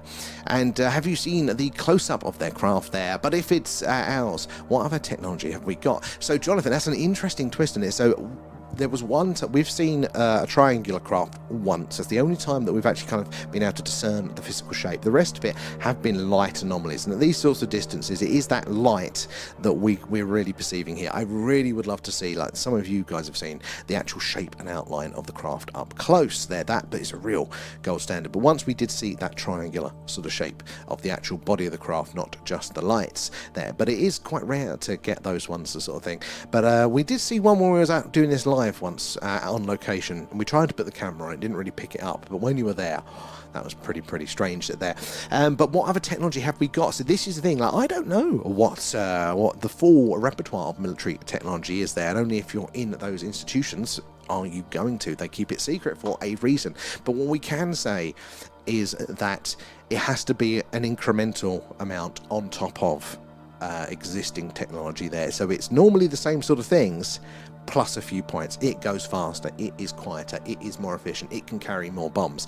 Anything that is a step change requires, you can't, one clever man in a factory in the desert hidden away from people can't do that. It requires other technologies to be working, and normally that requires the wider community as well. So when you get those sideways jumps, they don't stay secret for long normally. And a big example of this is AI. So lots of people say the government has got an AI and it's 30 years ahead of everybody else. Maybe, I can't say for sure not, but I would very much speculate that they wouldn't, and that they also haven't had AI super processing before we've all got it here now, mainly because AI, again, it isn't just the thing that you're making there, that you're writing the code for it to function in a certain way. AI is intelligent because it is trained on all of the data that you and I have contributed to the internet over the years. So 30 years ago, when there wasn't all that Pokemon Go data that kind of mapped the physical world, and there wasn't all of our hissy fits on Twitter, and there wasn't all the weirdness on Reddit that it could train upon there. You can't do that in isolation, so it relied on the wider world to come to that. And I think a lot of this other technology, we start to step into that area as well there. And what's the best alien experience? So for me, it's gonna be some of those, that triangular craft, I think is the top one there. But once we did see this big bright, and I mean big bright orange thing move across the screen, and it was too slow to be a meteorite, it didn't have a tail, but it also was far too big and far too fast to be a satellite, and far too big and bright and orange. I've no idea what the hell it was, and a few other people did see it locally as well there. So this is the thing, we can get to the anomaly, but we can't then say for sure what it is there. Few years, Agent X, what's that for there? And Jonathan, we were put here, but the gravity doesn't work for our bodies there, but animals are fine. So there are a few little clues in our biology that could be interpreted that we're not perfectly evolutionary suited for this Earth there. A few little clues. Maybe somewhere like Mars, with a little bit less gravity, a little bit less of that radiation from the sun. Things like that could point to some sort of shenanigans going on at some point. And recently, well, we now know that Mars was Earth-like for a long time, and it also was habitable and Earth-like before Earth was as well. So there are some interesting things here. Some scientists recently counted the evolutionary steps to our best understanding of evolution, and basically added it all together from very simple life to where we are now, and they went, we are 2 billion years short of habitability here on Earth. But where could that extra 2 billion years come from? Well, Mars was habitable, wasn't it? 2 billion years before the Earth there. So it kind of adds up that there could have been something going on there. And what do you think of Skinny Bob? So Skinny Bob is an alien, purported alien footage there. The Victor alien footage, I think, is stronger, but Skinny Bob is interesting. I wouldn't fully write it off there. And Rachel there said, I've seen them at 4 this morning. Oh, excellent. You've had another contact there, Rachel. What was that one like there? And Harko there, needle damaged satellites may tumble there, causing the light reflecting off their surface to change. So yeah, anything up there is going to be, if it's rotating, that's where that flashing appears to come from. It's the different surface sizes, different reflectivities with reflecting different amounts of light. So if you imagine like this, look, that is not reflecting much light back to you, but that is there. So if it's rotating, and you're going to get a flash, no flash, flash, no flash. But the trick is most satellites, especially these days, they need to be pointed in a direction, don't they? Communication satellites need their antennas pointing down to the ground so we can communicate with them. They need their solar panels pointing at the sun to keep them charged. If it's a spy satellite, it needs its needs its camera lens pointing down, doesn't it? Or if it's Hubble, it needs a camera lens pointing up. If it's rotating, it's broken, or it's, you know, the end of its life there. And Jonathan there, I think more ahead than 30 years. I think they can be in some way, but a lot of these things don't work in isolation, and we don't allow. We're far more connected than we think we are here, and like this is a big thing that the Chinese have trouble with as well there, and it's that, like, best way to describe this is that Einstein, he was genius, but he wasn't a 10x genius. There were other people that were on the same track as he was at the time. Einstein just took the clues and the work from other people and then took it to the next level, and that's kind of how it works. Normally maybe people would do half a step at a time, and Einstein kind of did 5, and that's why he stuck out a bit, because he was a little bit further ahead there. But you know, Einstein relied on other people's work to give him the inspirations, how art works. They're inspired, and then they take that and pass it on to the next level. So the idea that you just take intelligent people and hide them away in a warehouse somewhere, and then they make something that's so far ahead of anything else, that's not humanity. The human mind doesn't work fully like that. So I don't think they can be too far ahead. They can be incrementally so, but I'd be really surprised unless they were reverse engineering. That is the cusp of this one, isn't it? Have they recovered something which inspired them, which gave them clues of where to look, and now technology is a bit further ahead there. And how is everyone tonight? TikTok, it's good to TikTok Raiders, and good to see you in there as well. Keep up the good spot in bat. I'm a bit behind in the chat there, and Mars sounds about right. I mean, there are a lot of interesting clues with it there. And Paul, thank you for the follow. Where are you joining us from tonight there? Tubers, I'll get back over to you in a second. Just catching up here there. And why are some of the satellites slower than others there? Is it because they are further away? As Naomi, spot on, as a rough rule of thumb, and it does vary, does vary, but as a rough rule of thumb, if they're all going ish at the same sort of speed there, terminal velocity falling to Earth, doing that speed closer to the Earth versus the same speed around, it's a bigger circle, isn't it, to go there? But it's a very rough rule of thumb there. And it was puzzling, to say the least there. At first it was stationary for 6 minutes, and then it moved up. Now that is very, very interesting there, Rachel. What can do that, especially at that time in the morning? Nobody's going to be messing around with their drone, are they, in your back garden at that time there? And Jonathan, I do think it's massively fascinating there. And another clear night wayfinder at 100% there. But Nana, how are you doing, OG Banana? Thank you for the gifts there. All goes back into the stream. And Liam as well, they've been on 5 minutes and seen about 10 satellites already. The skies are so busy. There's a nice bright one coming up the middle there, and it's in slow motion as well. Right? That is a phenomenal sight in there. Banana, lovely night for it. We have been so lucky. Right, let's get back over to the patient YouTuber there, see how you guys are doing. Where was we in the chat there? Yeah, that was the one, Nelly. Good spot on there. And Minnow there, do you ever stop to take a breath? Funnily enough, no. I forget to drink as well. I honestly, I do. We have a couple of people in chat that have to give me hydration reminders, because I do forget to breathe and to drink.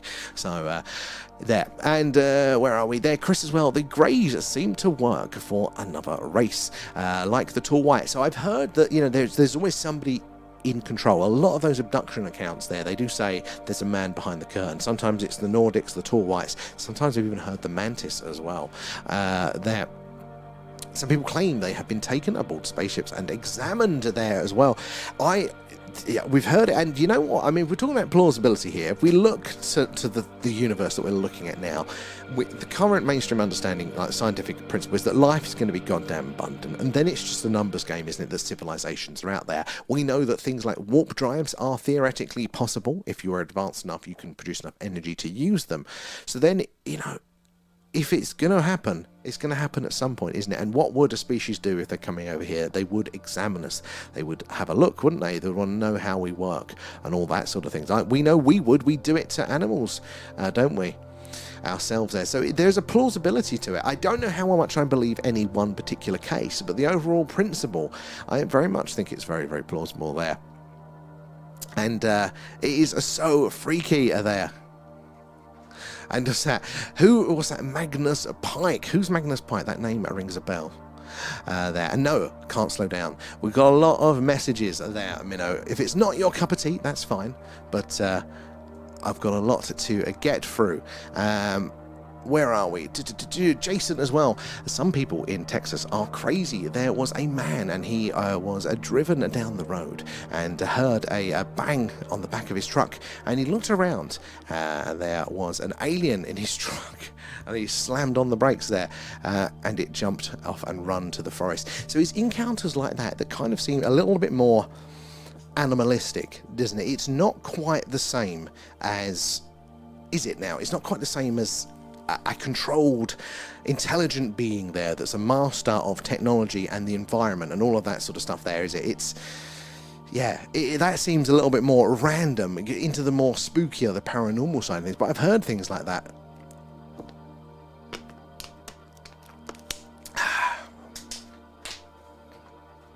And when all right, there we go. I think we are up to date on the chat over there now.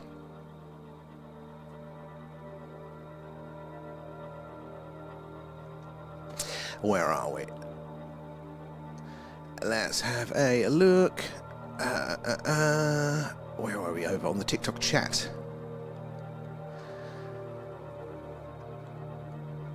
What do you make of the White House investigating all of the missing scientists? So, I want them to. I think it's a very, very interesting angle. It's a very, very interesting angle. But I don't know, A, with the best will in the world, how good they're going to be at it.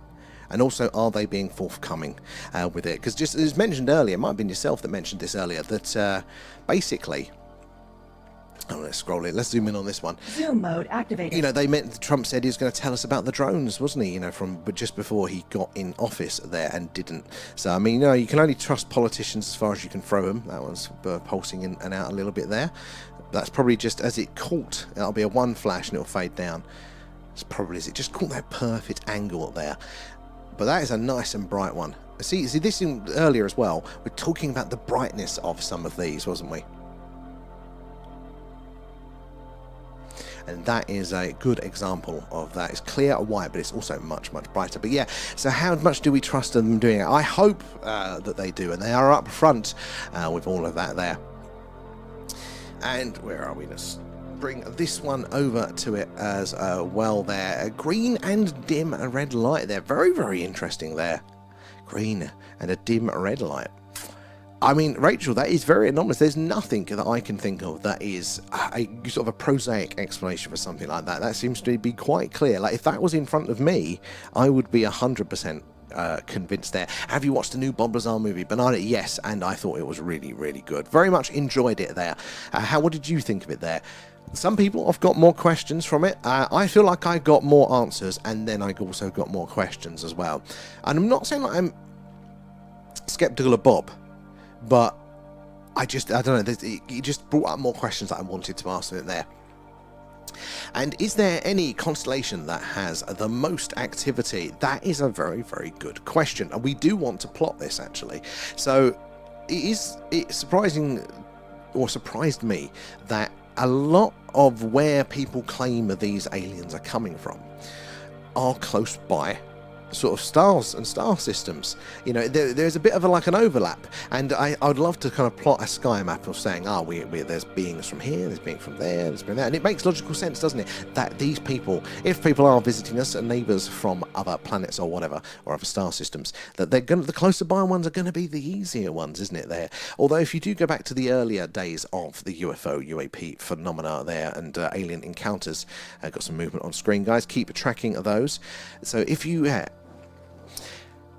sorry, my brain's gone dead for that one. If you go back to the early days, they used to say, when asked, they claimed that they were from Mars or from Venus, and then as soon as we knew culturally that actually, you know, we know what the surface of Venus is like and things like that, then they started to change. Now, does that point to that the people maybe claiming those experiences were mistaken, or maybe, you know, making it up? Or could it be that the phenomena itself, I mean, would if you landed somewhere and you wasn't there to make first contact in an official way, you're taking taking your samples, you're doing things. Would you say, would you tell the beings that you encountered, oh yeah, no, we're just from a nearby star? Would you fully explain it there? You know, maybe they were just kind of fobbing us off. Maybe they're still doing that to some degree. I think the Betty and Barney Hill case, it came out later, doesn't it? I think it was Zeta Reticuli, which is where the Greys are meant to be from. They pointed to that star system, but they're never normally particular about, or necessarily specific about, a star. I think there's one case, a very interesting case, where they are specific to a star there. And Jonathan, with the satellites now, why don't they show us a live of the moon's surface? And it baffles me there. So they probably could now. I mean, there are a handful of orbiters around the moon, you know, and they are sending that information. Also having a bit of a sulk on TikTok. Sorry, guys. Hopefully that'll sort itself out, the connection there. But yeah, I mean, you can look at the still images, but no live. Is it a data? Is it a bandwidth thing? I mean, even we look at what SpaceX are able to do with how they're able to film their launches and all of that sort of stuff there, and the quality and the range of coverage that they're able to do. Janie, thank you for the heart there. Appreciate that. The range of coverage and things like that. But then you look what NASA was doing in the Artemis mission. We were watching that live, and I shite you not, they literally strapped a GoPro to the outside of the damn thing and went, yeah, that'll be enough for the live feed. And I'm like, this is our shot of the moon, and that was better from a 35-pound lens here from Earth. You know, they don't have a lot of consideration to the showmanship of the event, which I think is a massive mistake there. And hey, that's what scientists are like. They're focused on the science, or the engineers are on the engineering there, but actually it's a little bit of everything. And if they put on a bit of a show, if they showed people a little bit of what they want, got the excitement up there, they'd find that they'd have a larger bloody budget to actually do the science in the first place with their D3 again, Hara, good spotting there. And Ethan there, I'm back, and after 3 years of astrophotography, I finally caught a shooting star on camera. Ethan, congratulate, that is very, very difficult. That is pretty cool.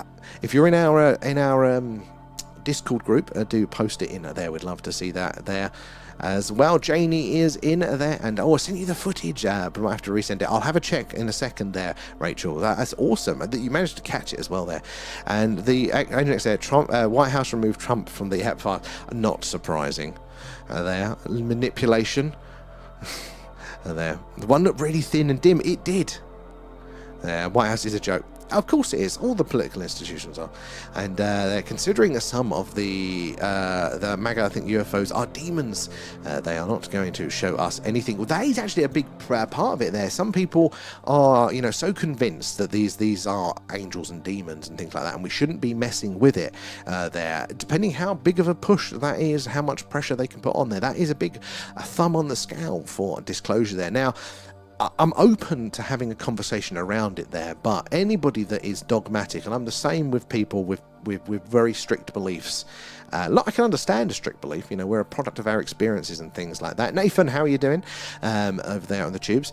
We're a product of our experiences, but if you're going to have a discussion, if you want to solve a problem there, you've got to have an open mind when you come to the table there. Otherwise, you're just telling people. And honestly, I don't think any one person's got this 100%. But, you know, from the point that could they be angels and demons, as in that's how we interpreted them back in the day, 100% there. But do I think angels and demons are any more correct of a fit than little green men from other planets or from fairies or fae?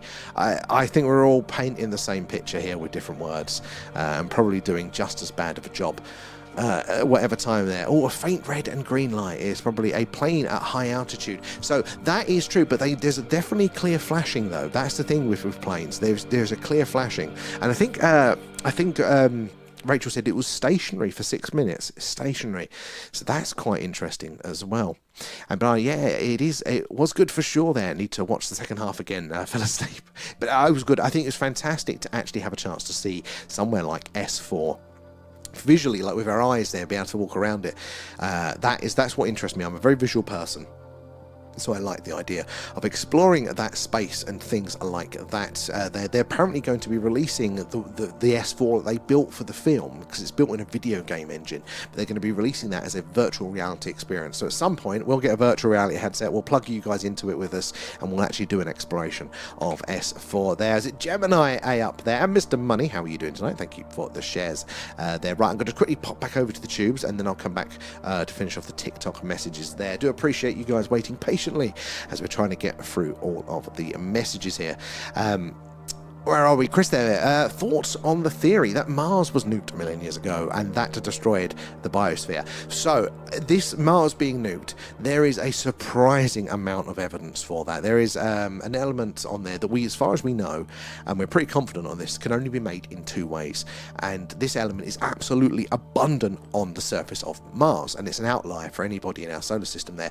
And is it Xeon 1-2 Summit or other? I don't know. There, but basically, it's fast nuclear reactions there. So not just the atomic bomb, but the hydrogen bomb is the way that we make that here on Earth, or in a supernova. And you think, well, supernova, that's a brilliant excuse, isn't it, of how that could end up there. But problem is, if Mars was exposed to a supernova, they're very big and they're very dangerous, so the rest of the solar system would have been exposed as well. But Mars has loads of this element. And there's also another one, it's a calcium as well, which is associated to a nuclear weapon. But not only that, if you trace, there seems to be the airburst pattern. So if there's something like that was to explode in the atmosphere, you know, that shockwave would go around, depositing material around the sphere of Mars. And it looks like you've got the peak of the initial impact, ground zero from that burst, and then there's a peak as that shockwave went around the sphere of Mars, bounced off of each other, and there's another peak on the opposite side. There are lots of little clues. Look how bright that one is there. And tubers, can you see? I think it's just off the edge for you guys there, but that's a good one coming up. But yeah, so there is actually evidence for Mars being nuked, and then you take into account all of the weird anomalies on the surface. There's something going on there. It could definitely be a contender for the atmosphere, or the lack of atmosphere now that Mars has, and therefore the lack of, you know, the lack of oxygen, the lack of protection and all that sort of stuff there, stripping the atmosphere away and making it inhospitable there. And Nathan is in there and teaching new words. I like Thank you, Nathan. And Paul there, I do think they're demons and angels and extraterrestrials. I think it's a very multi-complex. Paul, 100% there. I think that there are interesting angles on this. I think anything is going to be our human interpretation. Like maybe the literal angels and demons that they were describing, you know, in the religious texts, maybe they are like, you know, the same beings coming from these planets and things like that. Maybe it's they're the ones who are in control. But I still think it's probably our interpretation of what is going on there, rather than the literalness of it. But somebody did make a very good point, and this is surprisingly true, that basically the more advanced your technology, the tighter your civilization has to be. Like the more rule abiding, the less friction, corruptions and wars there, because the more advanced you get, the more dangerous you're able to be. And look at the fact that we have nuclear weapons. Can you imagine if they had nuclear weapons back in feudal times? They would have been going off left, right and centre, because there was none of that shared relationship that we have now. But so now it's bad enough, you know, definitely not the end of our journey of development there, but you have to kind of work closer together to then have, not only does it allow you to develop those more advanced things, but it also allows you to be able to have them and not destroy yourself. And they're saying that, look, if you've got warp drive technology, if you can be somewhere that is basically instantaneously, that is such a dangerous weapon in of itself. It's not just a mode of transport, it is a weapon, but also that is energy, and energy is a weapon. So therefore, the only way your civilization can survive having that technology is either if you're all 100% on the same page, very strict rule abiding, or you're all totally independent and chaotic, and therefore two people's argument can't cascade and affect the whole group because everybody is isolated as individuals. Here we go, got a nice flashing one on the screen. Let's zoom in on that one. And therefore, that is a very similar analysis. Zoom mode activated. To angels and demons. Now, that's quite a good flash on that one. It's quite a bright, fast repetition. Like, if that wasn't so high up, I'd say that has a chance of being a strobe that is flashing. So what we are observing now, guys, are those things in low Earth orbit that are reflecting the sun's light back to us. Now, it may have gone around for us here on the surface, hence it's night, but it's not gone fully round the back there, and therefore those things that are quite far off the surface can still have a direct line of sight, can bounce that light back to us. So whatever that is most likely not emitting light. Satellites don't have headlights. They're just reflecting that sun's light back. But the ET craft, you know, potential UFOs, the difference is, well, they would reflect that light back as well. They're a solid object up there to bounce that light back down to us. So they're going to look very similar. But they also may emit light, and that'll be a key, because when the sun goes fully round, we stop seeing all of the movement on the screen. But yet we're still seeing those one or two. That could point to the fact that whatever it is that we're following is emitting light rather than just simply reflecting it. But that's a nice orange colour as well, though. And where are we? Back over on the tube. So quite a few messages behind on the TikTok story there. And Pink Floyd, thank you for the gifts. Appreciate that. All the gifts and subs and patrons do go back into the stream. But if you are just joining us tonight, guys, we're doing a live UFO UAP Skywatch coming to you live from Wiltshire in the UK, which is right in the heart of Crop Circle country and just down the road from Stonehenge. So do make sure you're following, because we do this every night. If it's clear, we're doing this, the Skywatch. If it is cloudy, then we do what's an alien radio signal hunt there, like the film Contact or the recent Apple TV series Pluribus, something like that. We are listening out there on the hydrogen line where scientists think AT might leave us a message there. So yeah, if you're following, you're subscribed, whatever it might be, hopefully you'll get those notifications when we go live there. Are the White House going to investigate something they are more than likely involved in? Well, this is the thing, conflicts of interest. And even if it might not be an individual president, a lot of the same teams are still there, running the show behind the scenes. It's normally only the heads that get replaced, isn't it? So, yeah, this is part of the reason why it's so entwined. And that's why corruption is so difficult to weed out there. Good spot in there, Harco. I'm a bit behind. And Rachel there. Guess what else, everyone? Travis Walton and Betty and Barney abductions are getting called fake there. Now, Travis has always had that. I mean, there's always the odd detractor there. What's the news? Why are people now calling it fake? That's very interesting. What's been the update? Oh, actually, no. Wasn't it Travis's brother-in-law's come out and said, "Oh, it was all fake"? But why would you do that now? It doesn't make sense to toe the line unless you're saying, look, this is why I kept it a secret. There's a very slow one. Some of them, the speeds are different there, but we need to see the speed change live for us on the screen there. And Wayfind Venus is very interesting there, and I read that Venus has many mysteries and alien secrets. I could believe it. Venus was meant to be Earth-like, so 3 planets in a row being Earth-like, but also those 3 planets, Venus, Earth, and Mars, are still giving off biosignatures. Obviously, the Earth is packed with life. We're experiencing there's an organism, a creature, a species for every niche, every environment here on Earth, isn't there? But we look to Mars, and we have detected life in so many ways on so many occasions that to say that there is no life or there isn't evidence for life on it, you just need to check the literature. It is there. That we have literally done tests on the surface of Mars and they've come back positive multiple times for life. There is microbial life at the very least on Mars still there, but the clouds of Venus may also have microbial life. We detected that as well, and I even recently heard from a NASA scientist now still working there. He dropped this one line, and I've not heard anybody else talk about this. That's a nice one going across the screen. Not heard anybody else talk about this one yet. But he says in those very few pictures that we have from the Venusian surface, because it's like hell down there, very, very high pressure, very corrosive atmosphere, very, very hot. It is the definition of hell, isn't it? They said you could argue that in those images are what appears to be crustaceans. And I'm like, man, you've got to draw the red circle around that. I need to see this. But he was a very intelligent, still respected scientist there. So, I mean, it would make sense. These atmospheres probably didn't change overnight, and therefore life to some degree, not all life on the planets by far, but some of the life may have found ways to evolve and to survive there. But if there is life, at the very least, on 3 planets in a row in one solar system, what does that say about life everywhere? It says it's probably going to be absolutely everywhere we look at there. We have, as humans, have to be brainwashed there, to think there is no life out there. It's crazy.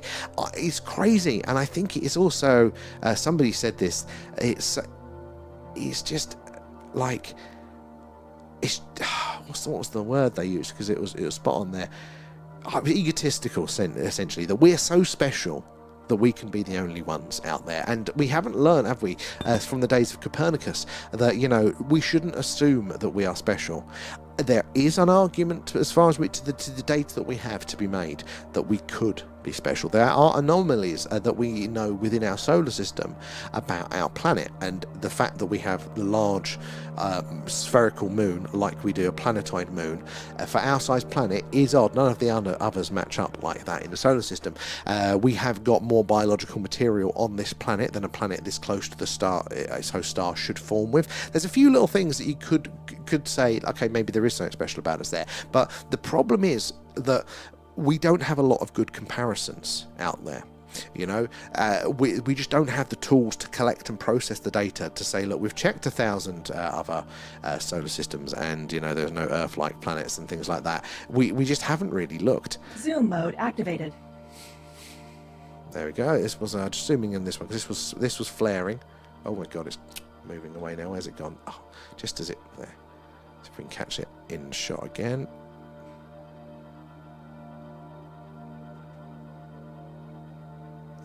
So remember, guys, lots of these are going to be man-made satellites. We need to observe them doing something strange, something a satellite just can't do, like stop dead, shoot off its speed, change its course, its trajectory, something like that. But yeah, Venus is a strong contender. I think our linear development of humanity and life, I think, look, it's a great starting point if you don't know. Right, if you're going to put your stick in the mud, right, and go, right, we've got to have some structure that we can attach our findings to understand the world, biology, and how everything works, right? But don't ever mistake your holding structure for reality, and that's what we're doing. Science says, oh, well, this is our structure, and you go, yeah, but you've done so little research, you've taken so little experiments in the scheme of things. You know, it's like the fossil record, you know, looking for early life. It's like we just, fossils are so rare, you're not going to get an accurate picture, which science definitely says the same thing, but then they will say quite confidently that, well, why would humanity be that old? And you go, no, you're starting from the wrong position there. We can't say humanity is that old without the evidence. That makes sense. But you also cannot equally say that it isn't. That's the bias that they have at the minute there.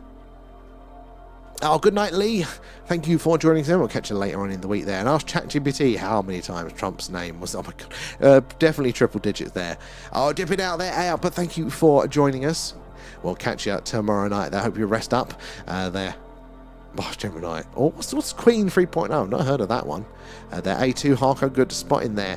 And Alfie there. I have to go for now, but might be back later. Alfie, hopefully we will catch you later on as well there. Guys, if you are joining us tonight, so we're doing a live UFO UAP Skywatch coming to you from Wiltshire in the UK.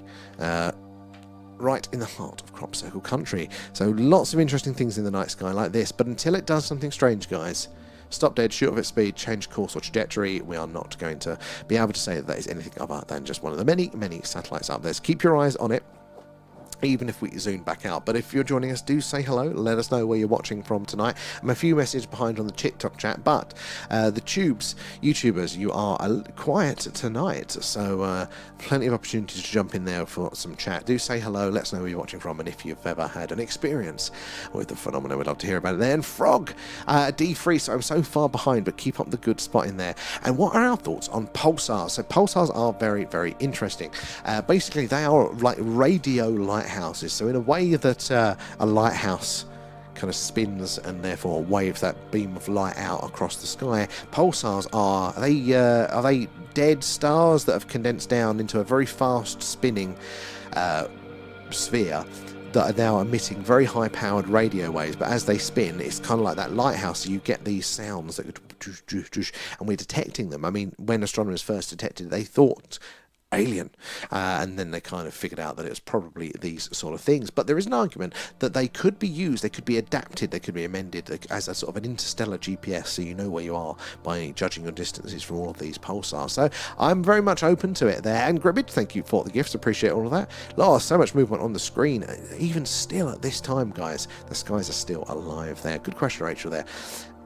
And where's that music coming from? That's just the background music. This is the first time you've heard it. You've been in here a year, Agent X. There. And I've just seen a couple of small flashes in the bottom of A2. Oh, interesting.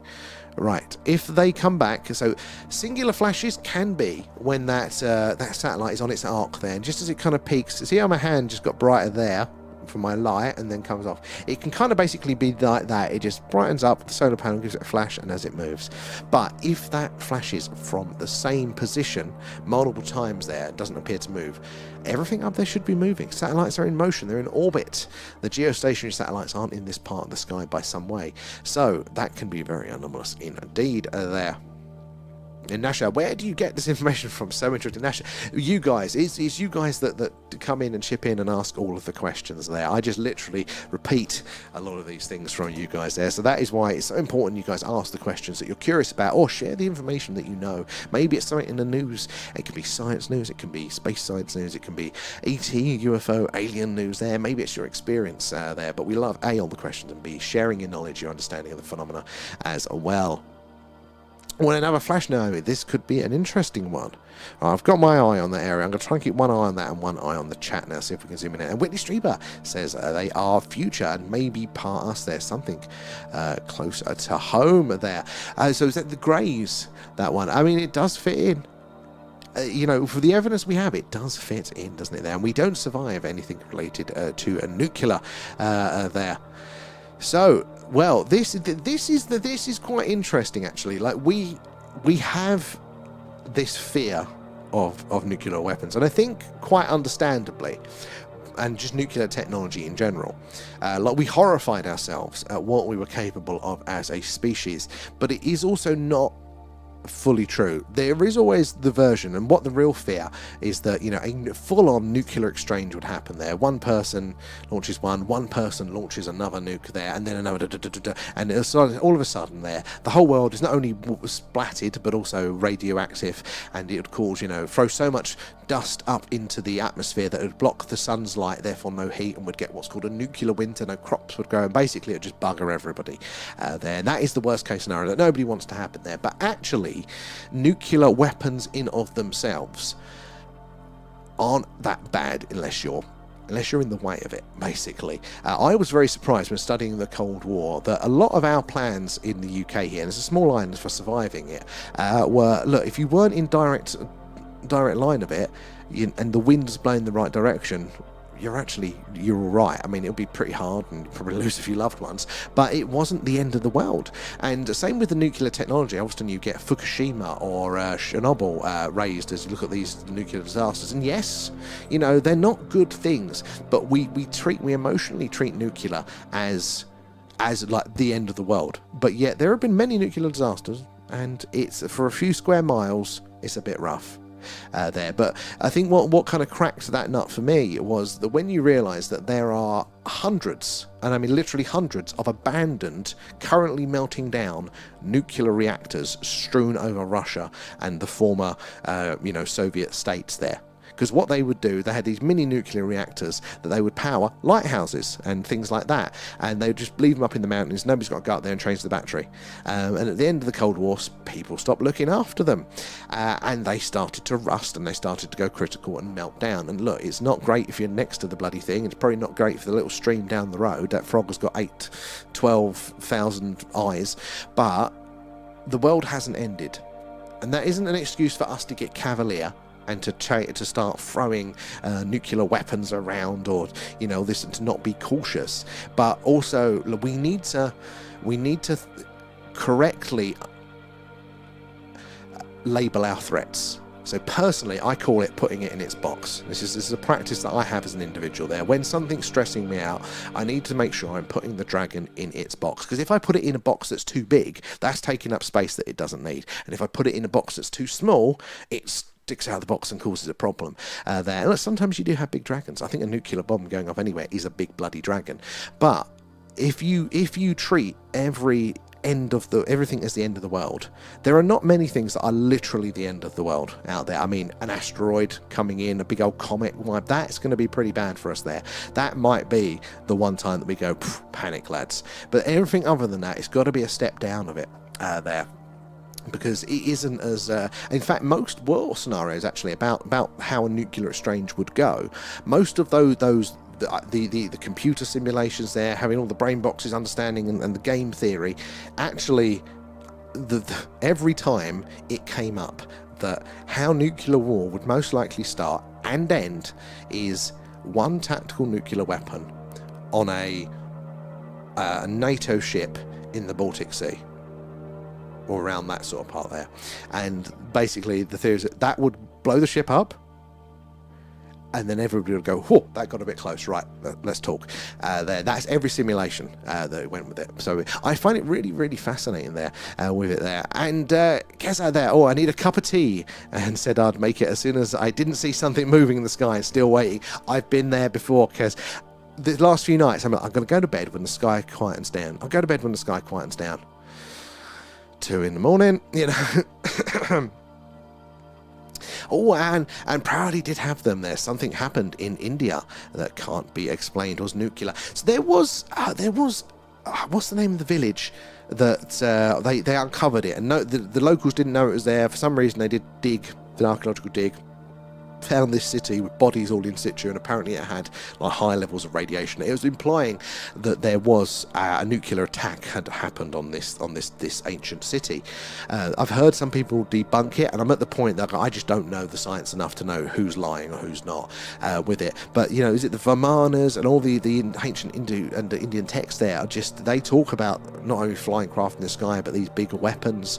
There are indicators that could be it. It's not slam dunk, but it does make you think, doesn't it? It is interesting there.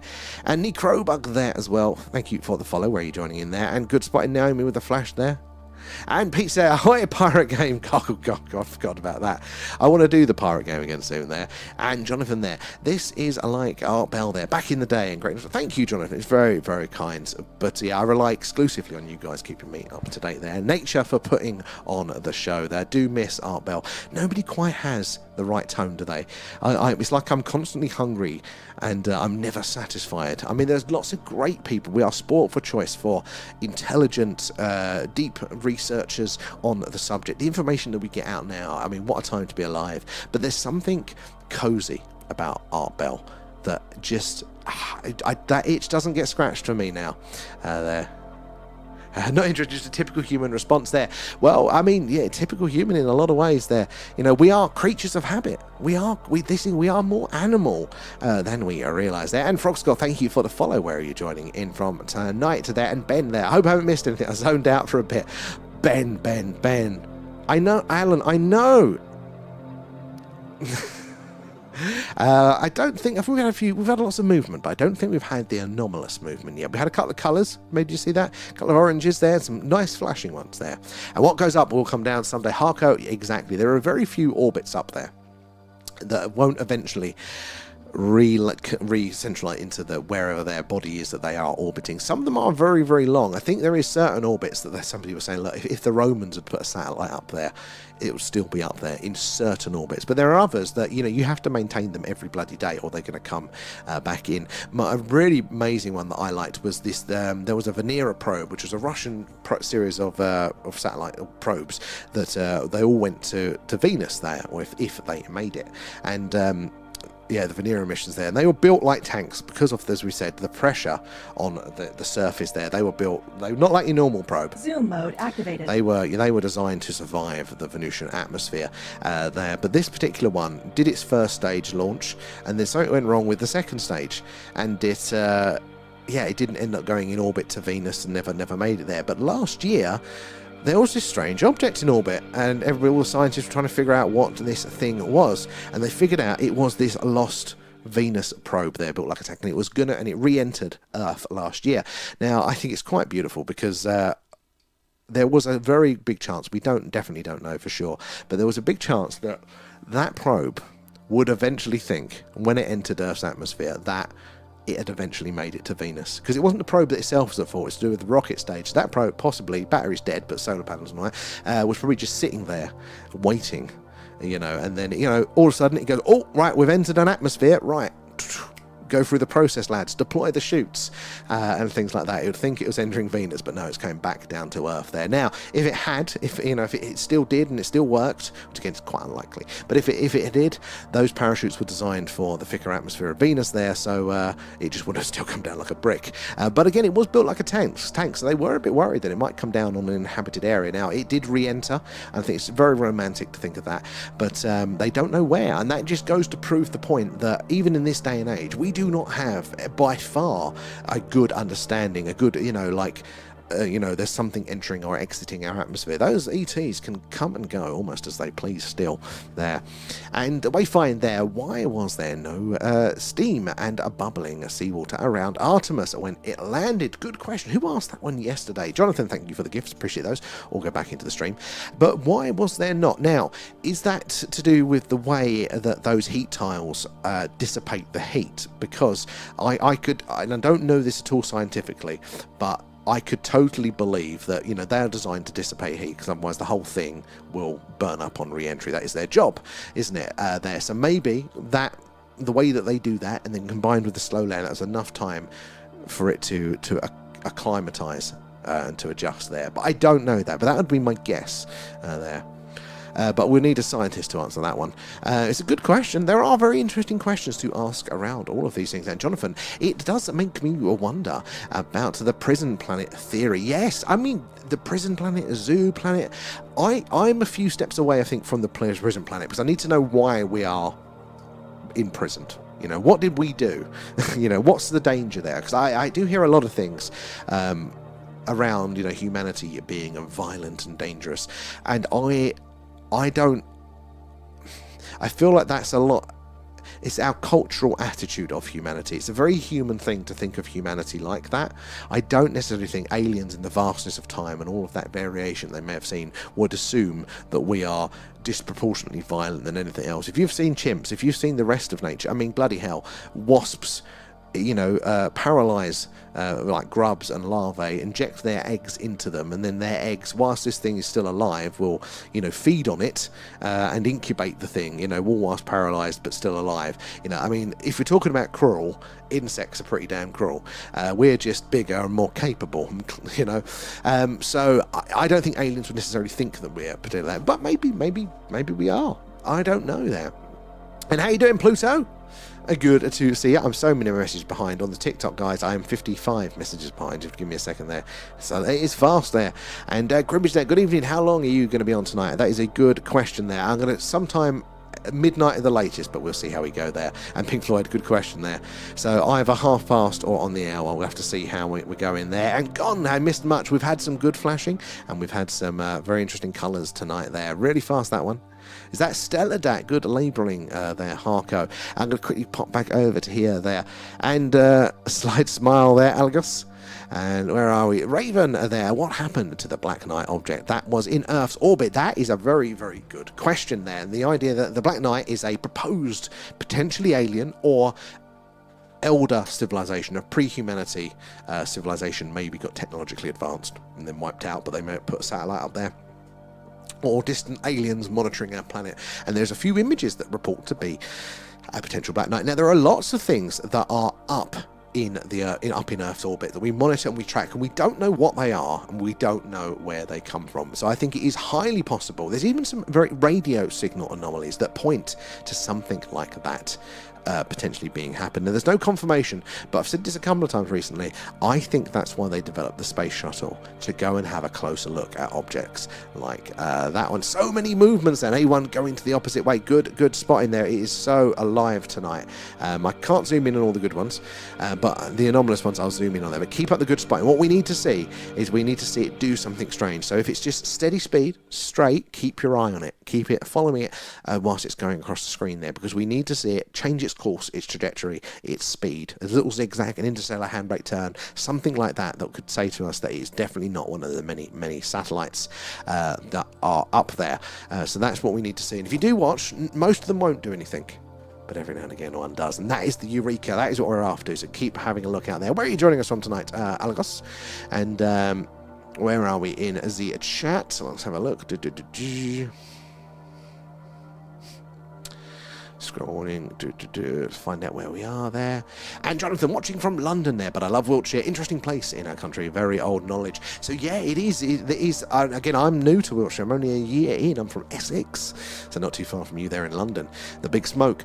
But yeah, it is such an ancient landscape. It is so different. I mean, I visited Wiltshire 1,000 times, but actually living here and just going, bloody hell, that's the same stones that they've got in Stonehenge, but you're using that in your garden.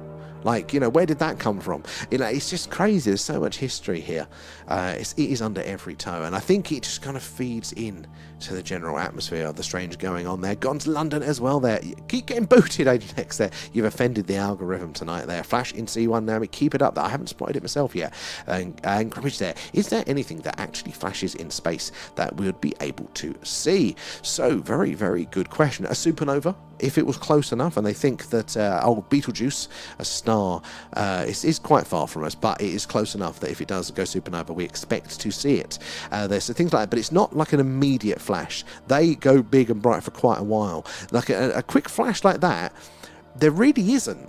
That is just that sun's reflection briefly. So it means there's got to be something up there that will do that. And most natural objects are quite round, and therefore, even as they rotate, their light profile is very similar. It's normally only the man-made objects that have that real difference in reflectivity and sort of surface shape there that gives those strange light profiles. And there's a big anomaly at the minute that scientists recently went back through those old photographic plate records of the night sky taken by the big observatories and went, we're seeing these sorts of flashing that we're talking about now in the night sky on these photographic plates that were before man was in space, before anything man-made in orbit. So, China has a missile that is equivalent of 60 warheads. Jesus. I mean, even our what do we call the Trident missiles that we have as our nuclear deterrent here in the UK, I think they've got a ridiculous number of they're all multiple warheads now in this day and age. So it's like, you know, not just the one missile to one place anymore, but yeah, you're right. They do multiple targets there.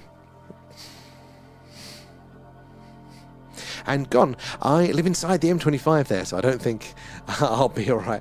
I mean, not too far from where we was there. I mean, I didn't see anything when I was even out of the M25 there in Essex. It was far too light polluted and densely populated there.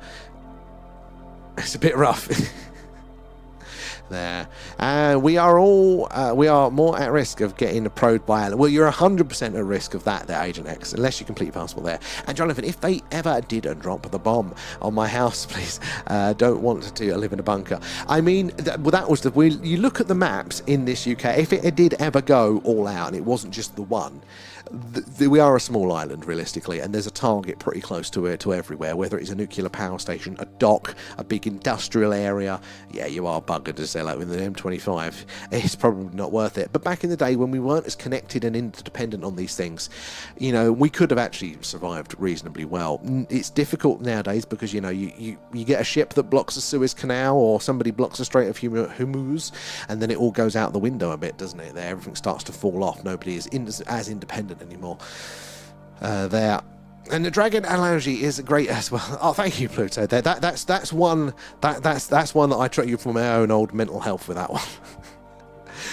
There. There's the flashes. You've seen them. There's so many there, Naomi. But I see one. Let's have a look. So C1 is. Am I looking at the right one? Because I don't have the big grid on my screen. So, you know, I've probably been looking in the wrong area. So in C1, we're looking for a stationary flash in that area.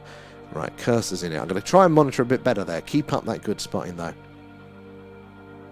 How long are you on for? So either past or midnight. So probably midnight, looking, because I've still got more of this chat to get through. Oh, you're on a break at work there. So, and it's 3:30 where you are. Whereabouts in the world is that? I can't think where that time zone would be. It's nearly midnight for us here in the UK. And Jonathan, that was it there. Soil turned to a glass. So that can happen, can't it, from this intense heat, and it can also happen from impact as well. You know, you get these glass spheroids are a sign of potential impacts as well. But they do think, yeah, nuclear was the explanation there. And very interesting. It does make you think, doesn't it? I mean, I'm very quick quickly with a lot of this. I get to the point where is this too big brain for me? I don't know who's telling the truth, you know. But you've got to keep like a little part of it open for possibility, haven't you? You know, that is the thing, you know. And he was an amazing man there, and a gentleman. He was one of a kind.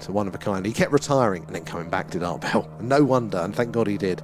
Definitely missed there. And where's Tommy, Agent X? You've got to put your hat on and get the other phone out there. Ariane 40 there, Harko. Good spot in there. And I've seen a bit of Rachel, and started sending pictures back off of a farm. Exactly that. Where I'm a bit behind the chat, so I'm following along. It's a bit hard there. And Kevin, the whole world only sees the same side of the moon. Why? Brilliant one here, Kevin. I love this. So, firstly, that is called tidal locking there. And that means that it's technically, it's the sheer gravity so close to its parent body there, the gravitation is just kind of keeping it stuck on one side. We only see the same side here. I mean, it might also be that its actual orbit, it rotates at the same speed, you know, as it also then rotates, orbits around us, as therefore it appears to be the same side. Can't remember which way around it is now, but either way, that's called tidal locking, the same facing us. It's common for like the moons of Jupiter and things like that, but it brings it into the fact, doesn't it, that the moon is weird. And I thought moon conspiracies, lads, were that's it. That's full on tinfoil hat territory there. But problem is, more you look at it, the moon is odd. The moon is strange. It's big. It's beautiful. But it's responsible for so many things about life being able to function and emerge here on Earth to be stable there. But it's also strange in many ways. Like again, that size of a moon, that close to its parent body, us, the Earth, for our size planet is crazy. Mars, which isn't much smaller really than the Earth, it has what appeared to be like captured asteroids. They're like potatoes. It's got 2 of them. When we've got this bloody massive moon, normally it's the bigger planets that have moons like that. So it does seem a bit weird. But also the moon is meant to be made of the same stuff of the Earth, and apparently they've tested it with the rocks they brought back, and it is. But yet it's only 23% as dense as the Earth.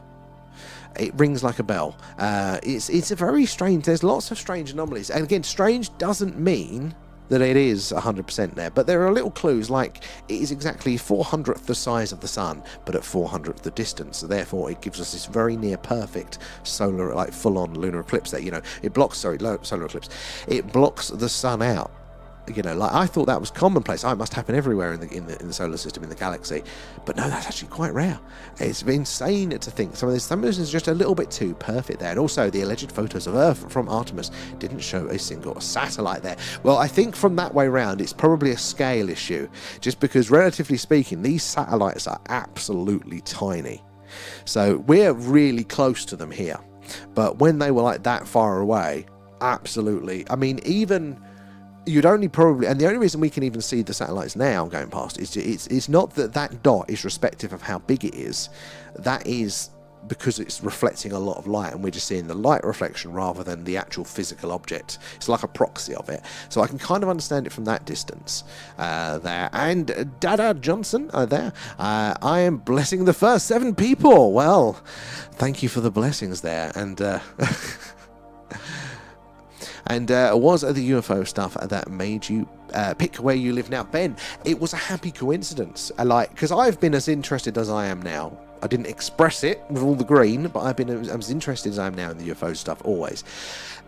And I didn't know when we looked at this house and put in the offer anything about it. It was literally, in fact, this little town was a little bit too far out of my range for commuting, and I was like, oh no. But the house was nice, and it's honestly, the country's cheap. I could have afforded a garage if I was lucky in Essex. Oh, that was a good one. Lovely shooting star there.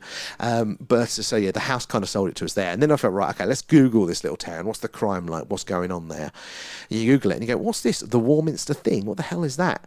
And it's this massive UFO flap that happened here in the 60s and 70s. And it had all aspects of the phenomena for 10 years solid. It's one of the most consistent things that I've heard about, but yet we don't hear about it anymore. So yeah, it's like a match made in heaven there. And by the way, the Lyrid meteor shower, it's to peak the night of April the 21st to the 22nd there, to see towards the northeast and near the constellation Lyra. Ah, excellent there. That'll be good. We'll get a few more people in on that one. So northeast, I think it's tricky for us to get that angle, but we might be able to do it. What date is it today? So it's 21st tomorrow? Yeah. Well, I may have to try and catch that there. And James Brown, how are you doing over there on the tubes? Guys, remember to make sure you're following, subscribed, or whatever it is, wherever you are, because we're on pretty much every night, and that way you get those notifications when we go live. Now, back over to the TikTok. Let me see if I can catch up somewhat with the chat. And Adam there, thank you for the follow. Where are you joining us from tonight? I'm a few messages behind, so you have to give us a second there. And I don't see the Great Bear star system anymore.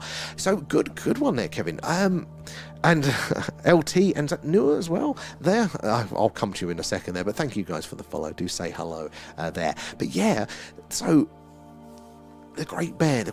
I know we've caught part of it, because I'm a nightmare with the constellations, especially with a camera like this where you're letting in more light than you can see the human eye. It's really difficult to line them up because the constellations rely, you can't see as many with your eye basically, so it's easy to pick them out. But with this and the camera, I'm like, where am I pointing? Speaking of which, let's spin the camera around. Hold your hats.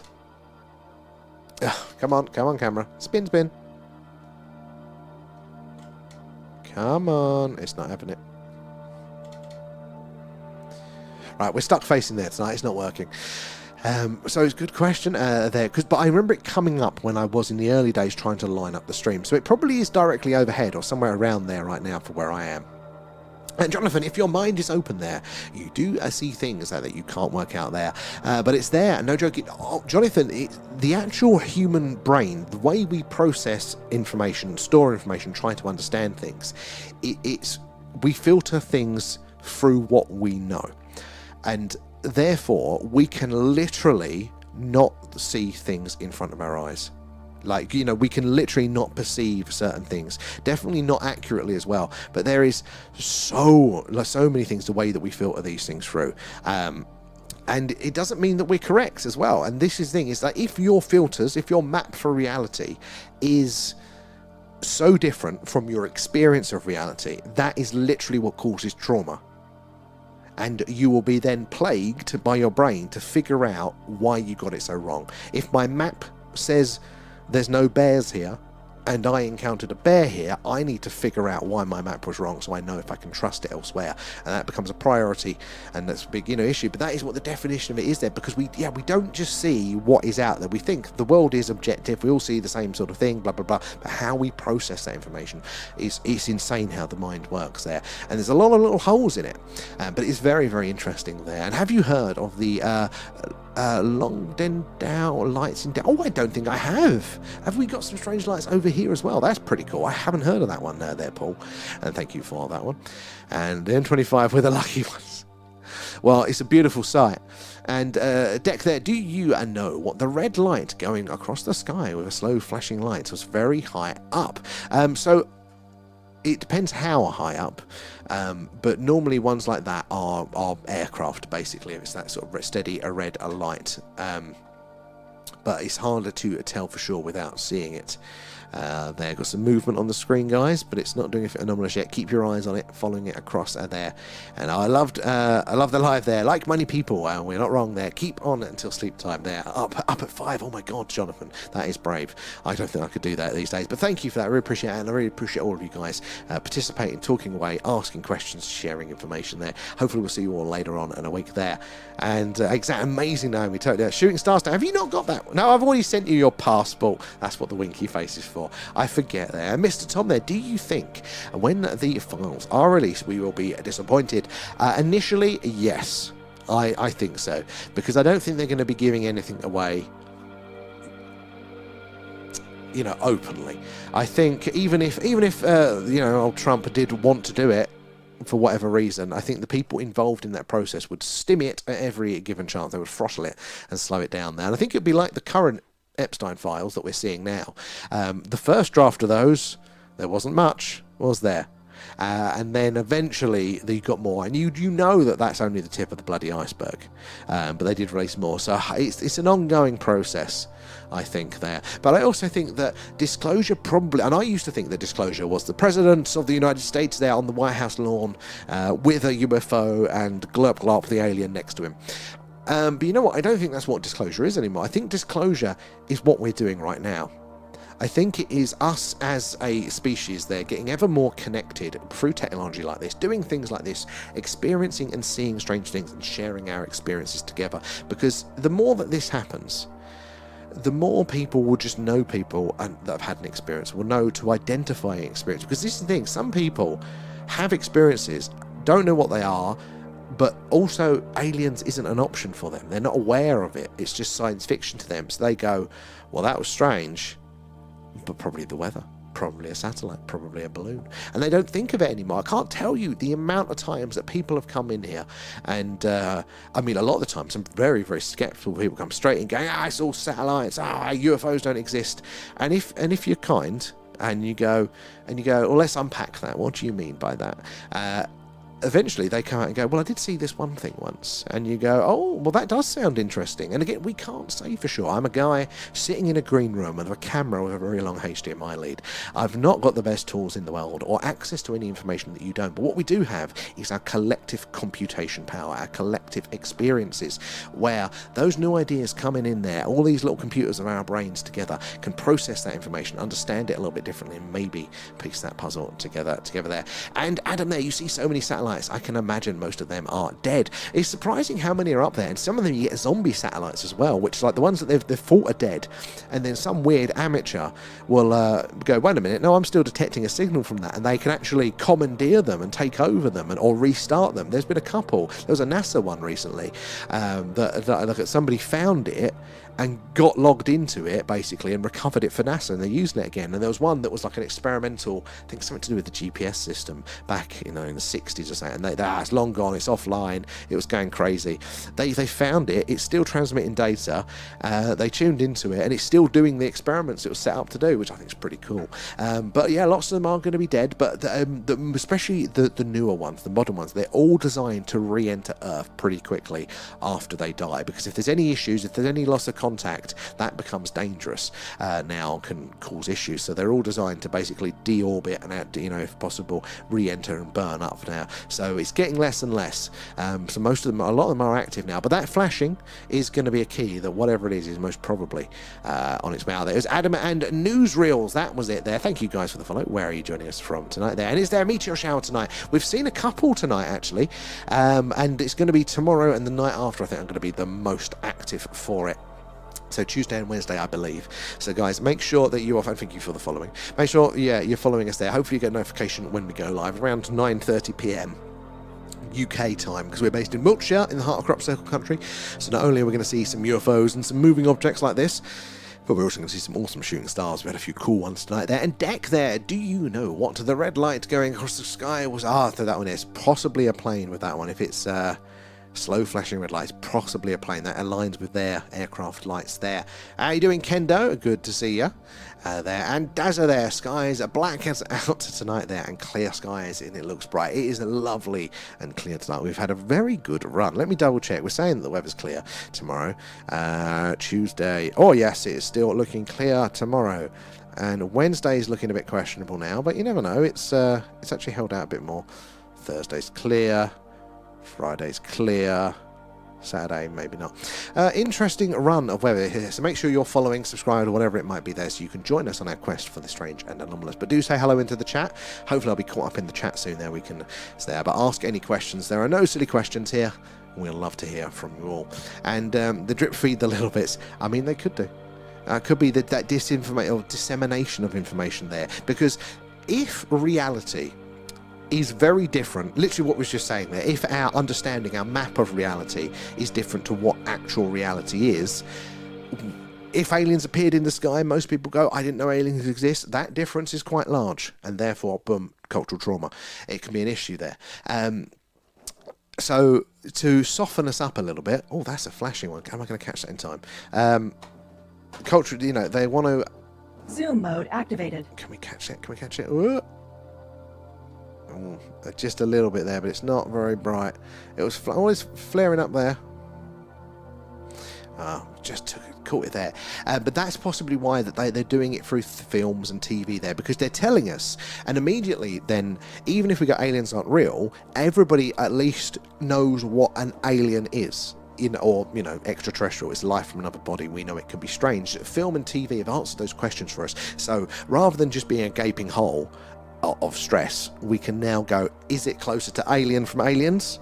Is it closer to Alien from ET? We can match it on these things, so maybe that's why they do it. But yeah, any actual information will be drip fed out there, because you don't want to culture shock. I think the new Steven Spielberg one, Disclosure Day, that's coming out in June, is going to be very interesting. What message do they want us to have? Is there a baseline of information they want us to know about? They're not aliens, they're sky people there, and I got told off for saying aliens. Well, I didn't realise this because we're in the UK, and aliens for us means extraterrestrial. But apparently, obviously in America, there's a different form of aliens, which is very topical at the minute in the news there. But for us, aliens, little green men from planet Zonk there. And Fort's that good, spotting Harko and Jonathan there. When you see your brain can't work it out, you just look, you don't even go up your camera on your phone there. Yeah, that is it. You are processing, you're trying to understand it. And when people go, well, why didn't you get a video? Or why is the video you got really crap? I get it, because when I saw something that wasn't like this, I was setting the camera up one night in the early days of the stream, and it wasn't quite dark yet, so the stars weren't out.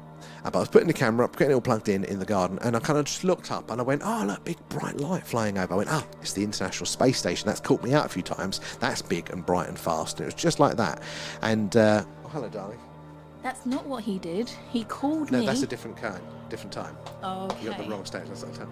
Well, Yeah, you thought you were so big and clever and we're giving the wrong story. Well, yeah, no, why are you telling that story? That story's better. I've told them that 1,000 times. Okay. Who are you talking to now then? I'm talking to the chat now. Yeah, but what story are you So telling? now I'm telling, when I set the camera up that time and I got, get carried away, I saw this object coming across the sky, thought it was the International Space Station, and then went, wait a minute, it's still light out and I can't see the stars. Oh. And then as I'm looking, it appeared to be going, so from my point of view, looked like it went under the clouds. And I went, wait a minute, satellites are too high up for that. So I filmed it, but the problem is I was filming it, but I was watching it, and then I looked at my phone, I'm not actually on it now. So it is the worst, grainiest video. We do have it on our main TikTok page there, that post, so you can see it there, but it's as grainy as hell. But when you see it in real life, you're focused on it, you're trying to understand it, you're subconsciously matching it to the planes that you've seen, and its movement, its behaviour there. And there's that, Whip Dad, how are you there? It's LJ there. I don't think you can see the messages on the tubes there. I've got a few coming in. Did I? I can't see yours on the tube. I think I'm mostly caught up. Maybe they're not all coming. Live chats. Let's have a look on this one. Is this going to reveal any more? Have I been missing any more? Yeah, I can't see your ones on the tube there. Sorry about that. Thank you for joining us over here, though. Where are we? Let's have a scroll up there. CJS there. We need to send the Sydney Opera House to deep space. I mean, it looks a bit odd, doesn't it, there? And when a picture of a grey alien was shown to an extremely isolated tribe in South America, it claimed they're gods for the greys after the show. Yeah, they did, and they do. They go, oh, that's so-and-so. Like, that symbol to them, even out of popular culture, they've not seen the films, they still associated with it. And throughout history, there have been people that have had claims around that. It's amazing, isn't it, that there are these connections. And, I can imagine, to be fair, I'm sure there are some people out there that claim to have, maybe to them they did experience what they experienced, their abduction experience there, but, maybe their perception of it was filtered through their understanding of what they'd seen in media. So I've seen the greys there, but how do you say that for these other cultures there? Very, very interesting there. And when you see moving objects like this, what do you think they are? So a lot of them are going to be satellites there, Tom. Not all of them, and that's what we're looking out for, but most of them will be. So we like the one we just zoomed in on there. We need to follow it and see if it does anything strange there. Satellites have to move at straight, consistent speeds and straight trajectory. So if we see it do a handbrake turn or speed up or slow down, and then we know we've got something a little bit stranger. But we have to keep our eyes on those ones. There, sorry, darling. Before I go to bed, did you need a drink or anything? Actually, I'm okay tonight, but thank you, darling. That's very kind. Sweet dreams. There. And which bright star is that in B1 there? And it is a smaller star. Drewski, you know what? I don't know that one. It is a bit bright, isn't it? That one's just going above it there. And their brains aren't strong enough for this info at the moment there. I mean, Sky people. It might have been the...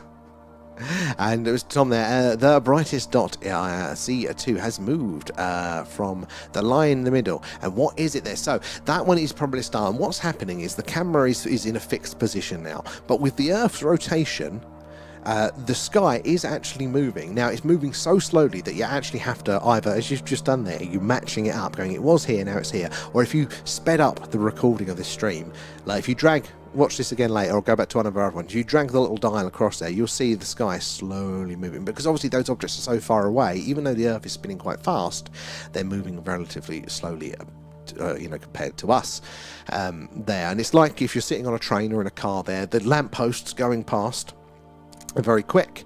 That is the satellites and things, or the moon.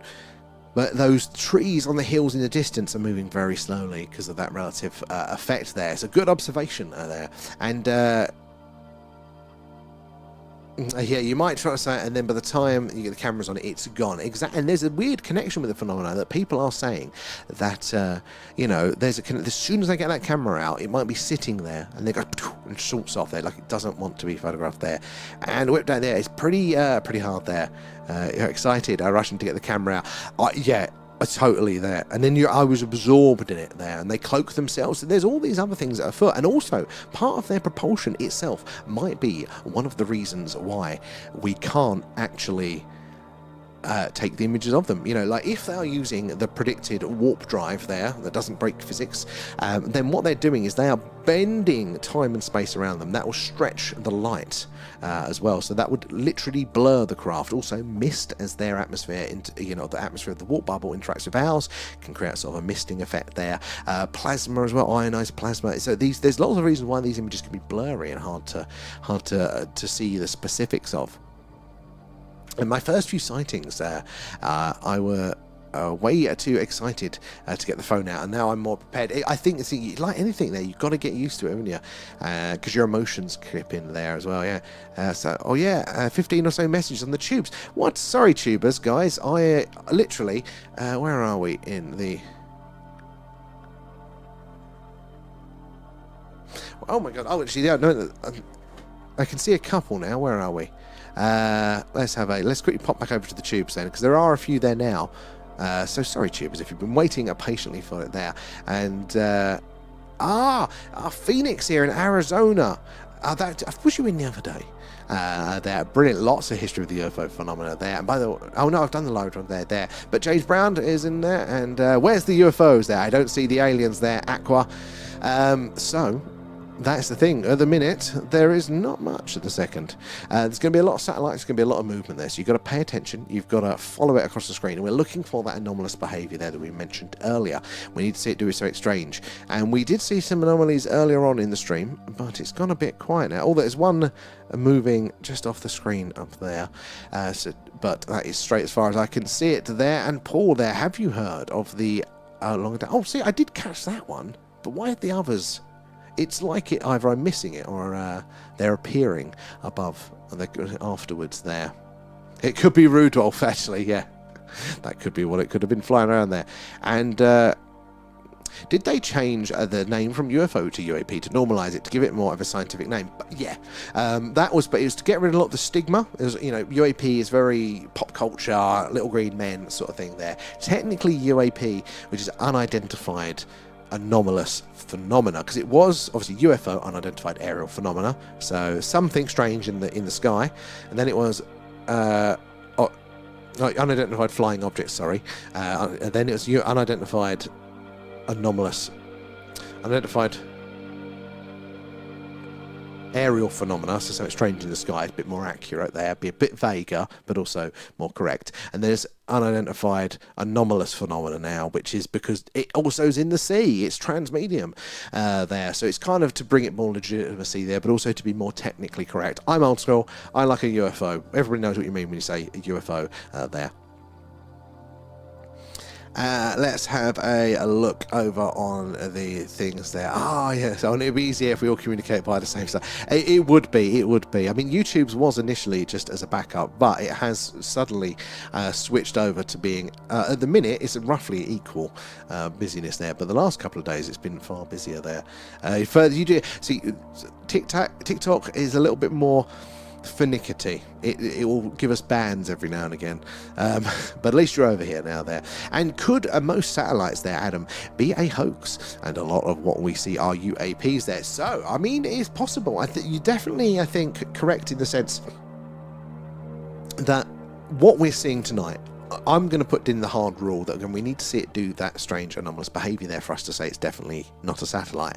But it doesn't mean that those objects are all satellites. I think statistically, there's just, I think there's about 16,000 man-made satellites up there in orbit. If there's 16,000 UFOs up there, I think we've got a problem. I think it's always got to be a lot less, you know, otherwise there's going to be an issue, you know. If there's more UFOs than there are aircraft, that's a, you know, just do the maths on that. What does that mean?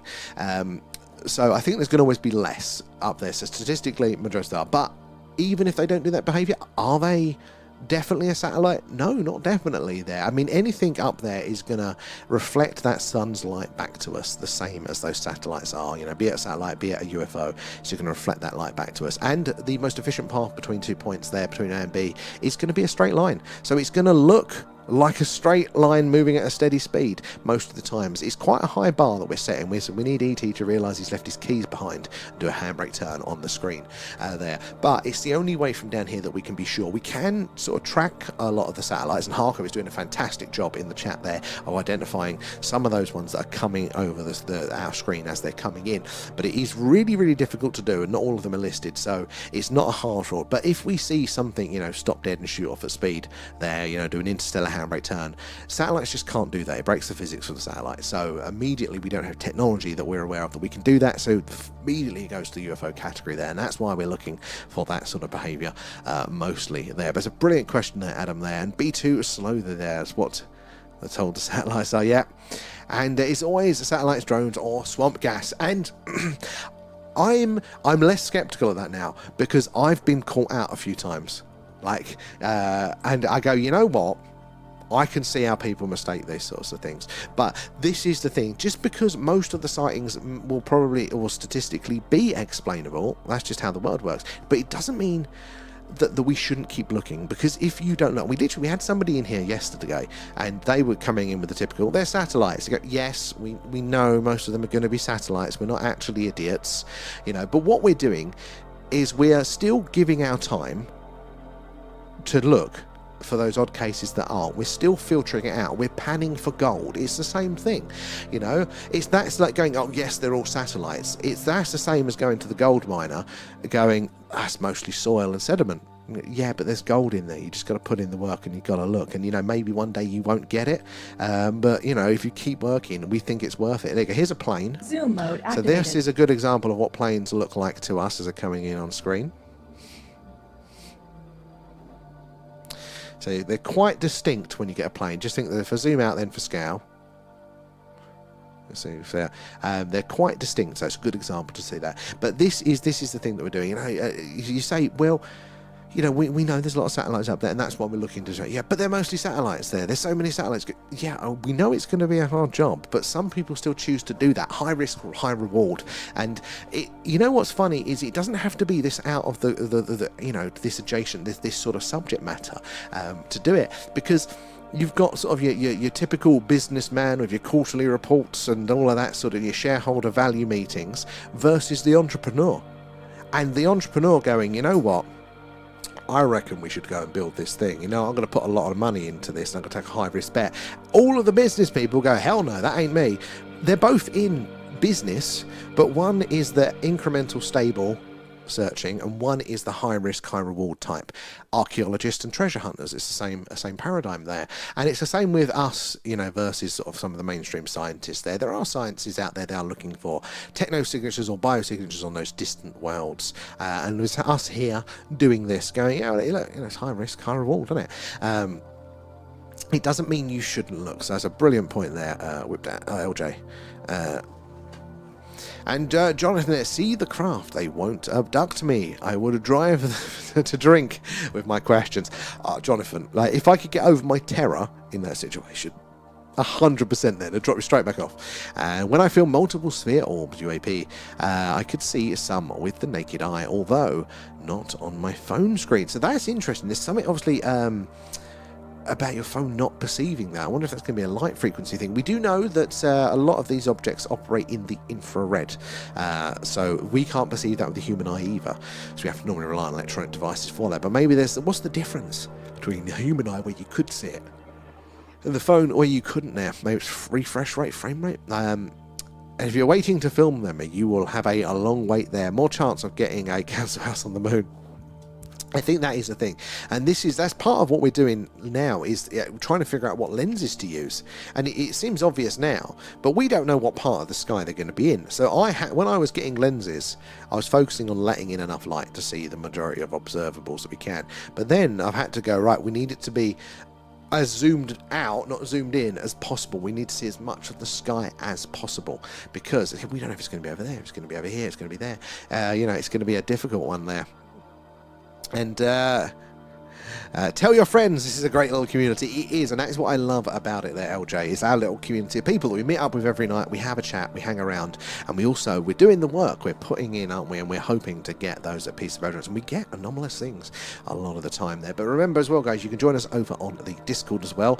Lots of interesting UFO related subjects as well, plus just normal community things there. But the personal experience section is my favourite. Like you guys sharing your first-hand accounts with the phenomena there, images and videos too, and I think it is a really cool that you're doing that. So you just join over there, you can have a look, or you can contribute. It's entirely up to you. We'll be doing our Alien Movie Club this Friday as well there, so join us for that. We're all going to be sitting down watching Paul together there, and they tell you what they want you to believe. They do, and they think excuse me, they think that they know better with it there. And Queenie, thank you for the follow. Where are you joining us from tonight there? And you just know when you see something odd, your whole being lets you know. It's intuitive, it's your gut. And this is the thing, because you've got a lifetime of looking at things. You've got a lifetime of seeing how gravity works. How many things have you dropped? How many things have you seen in motion? You know how aerodynamics work roughly. You know if I chuck a ball with this strength, I've got it will roughly go in that sort of area there. Some people are better than others on it there. But you have all this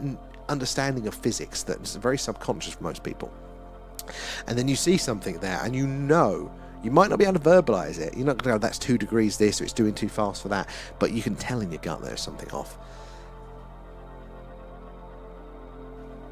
And some were in my screen, and others only to the naked eye. That's interesting. I wonder what that difference is going to be there that allowed for that there. And are Sonic's cameras any good for Skywatch? They are. The only reason that I don't use one here, well, there's 2 reasons. 1, money, and 2 is that they don't have a direct HDMI, like a video output basically. So a lot of people will have them on their iPad, and they'll film their iPad, which just isn't good quality enough for what we're doing here. So that's one of the main reasons. But they're very good in the sense that they are in the infrared as well. I think this is a little bit better quality, like clarity wise, but they are in the infrared, and that is something we still need to tackle on this stream, seeing in the infrared there as well. Exactly.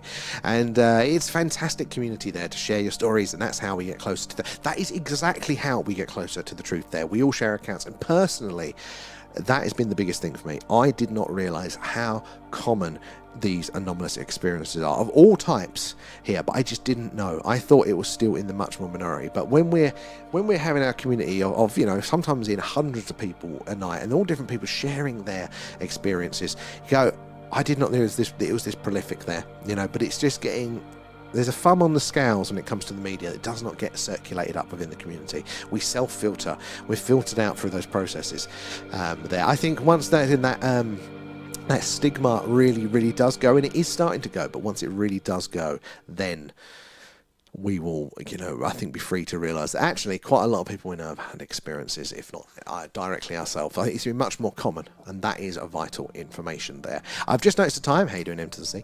And I've got to go off because I've got to be on a train soon. But I do appreciate you all. And we'll catch you all tomorrow night. So about 9:30 again tomorrow night at UK time. We're going to be live. Another Skywatch. We're going to be looking for the strange anomalous. Hope to see you all there. Make sure you're following, subscribed, whatever it is there, so you get those notifications when we go live. But we are in for about 9:30 PM UK. There should be another fantastically clear night, so looking forward to seeing you all then. Do appreciate you all there, and years ago we never had as much info to pass on. Now this is the thing, there is a lot of info now as well. Then it becomes its own problem. That is one of the biggest problems in the SETI searching, the searching for either the visual signals, stars doing strange things, or radio signals being sent to us there is just too much data to process in a reasonable time frame. And I thought millions were telling lies there. Saw my first UFO in 2014 with a spiritual awakening, and it opens up, all of a sudden the world is a little bit weirder, but also a little bit more possible than it was before there. So something definitely awakes there. So thank you guys again tonight there. But yeah, we'll see you all hopefully tomorrow evening and tomorrow night time there. Have a great Tuesday, and thank you for joining us there. I love you all, and yeah, keep your eyes to the skies. We'll see you tomorrow. Bye bye.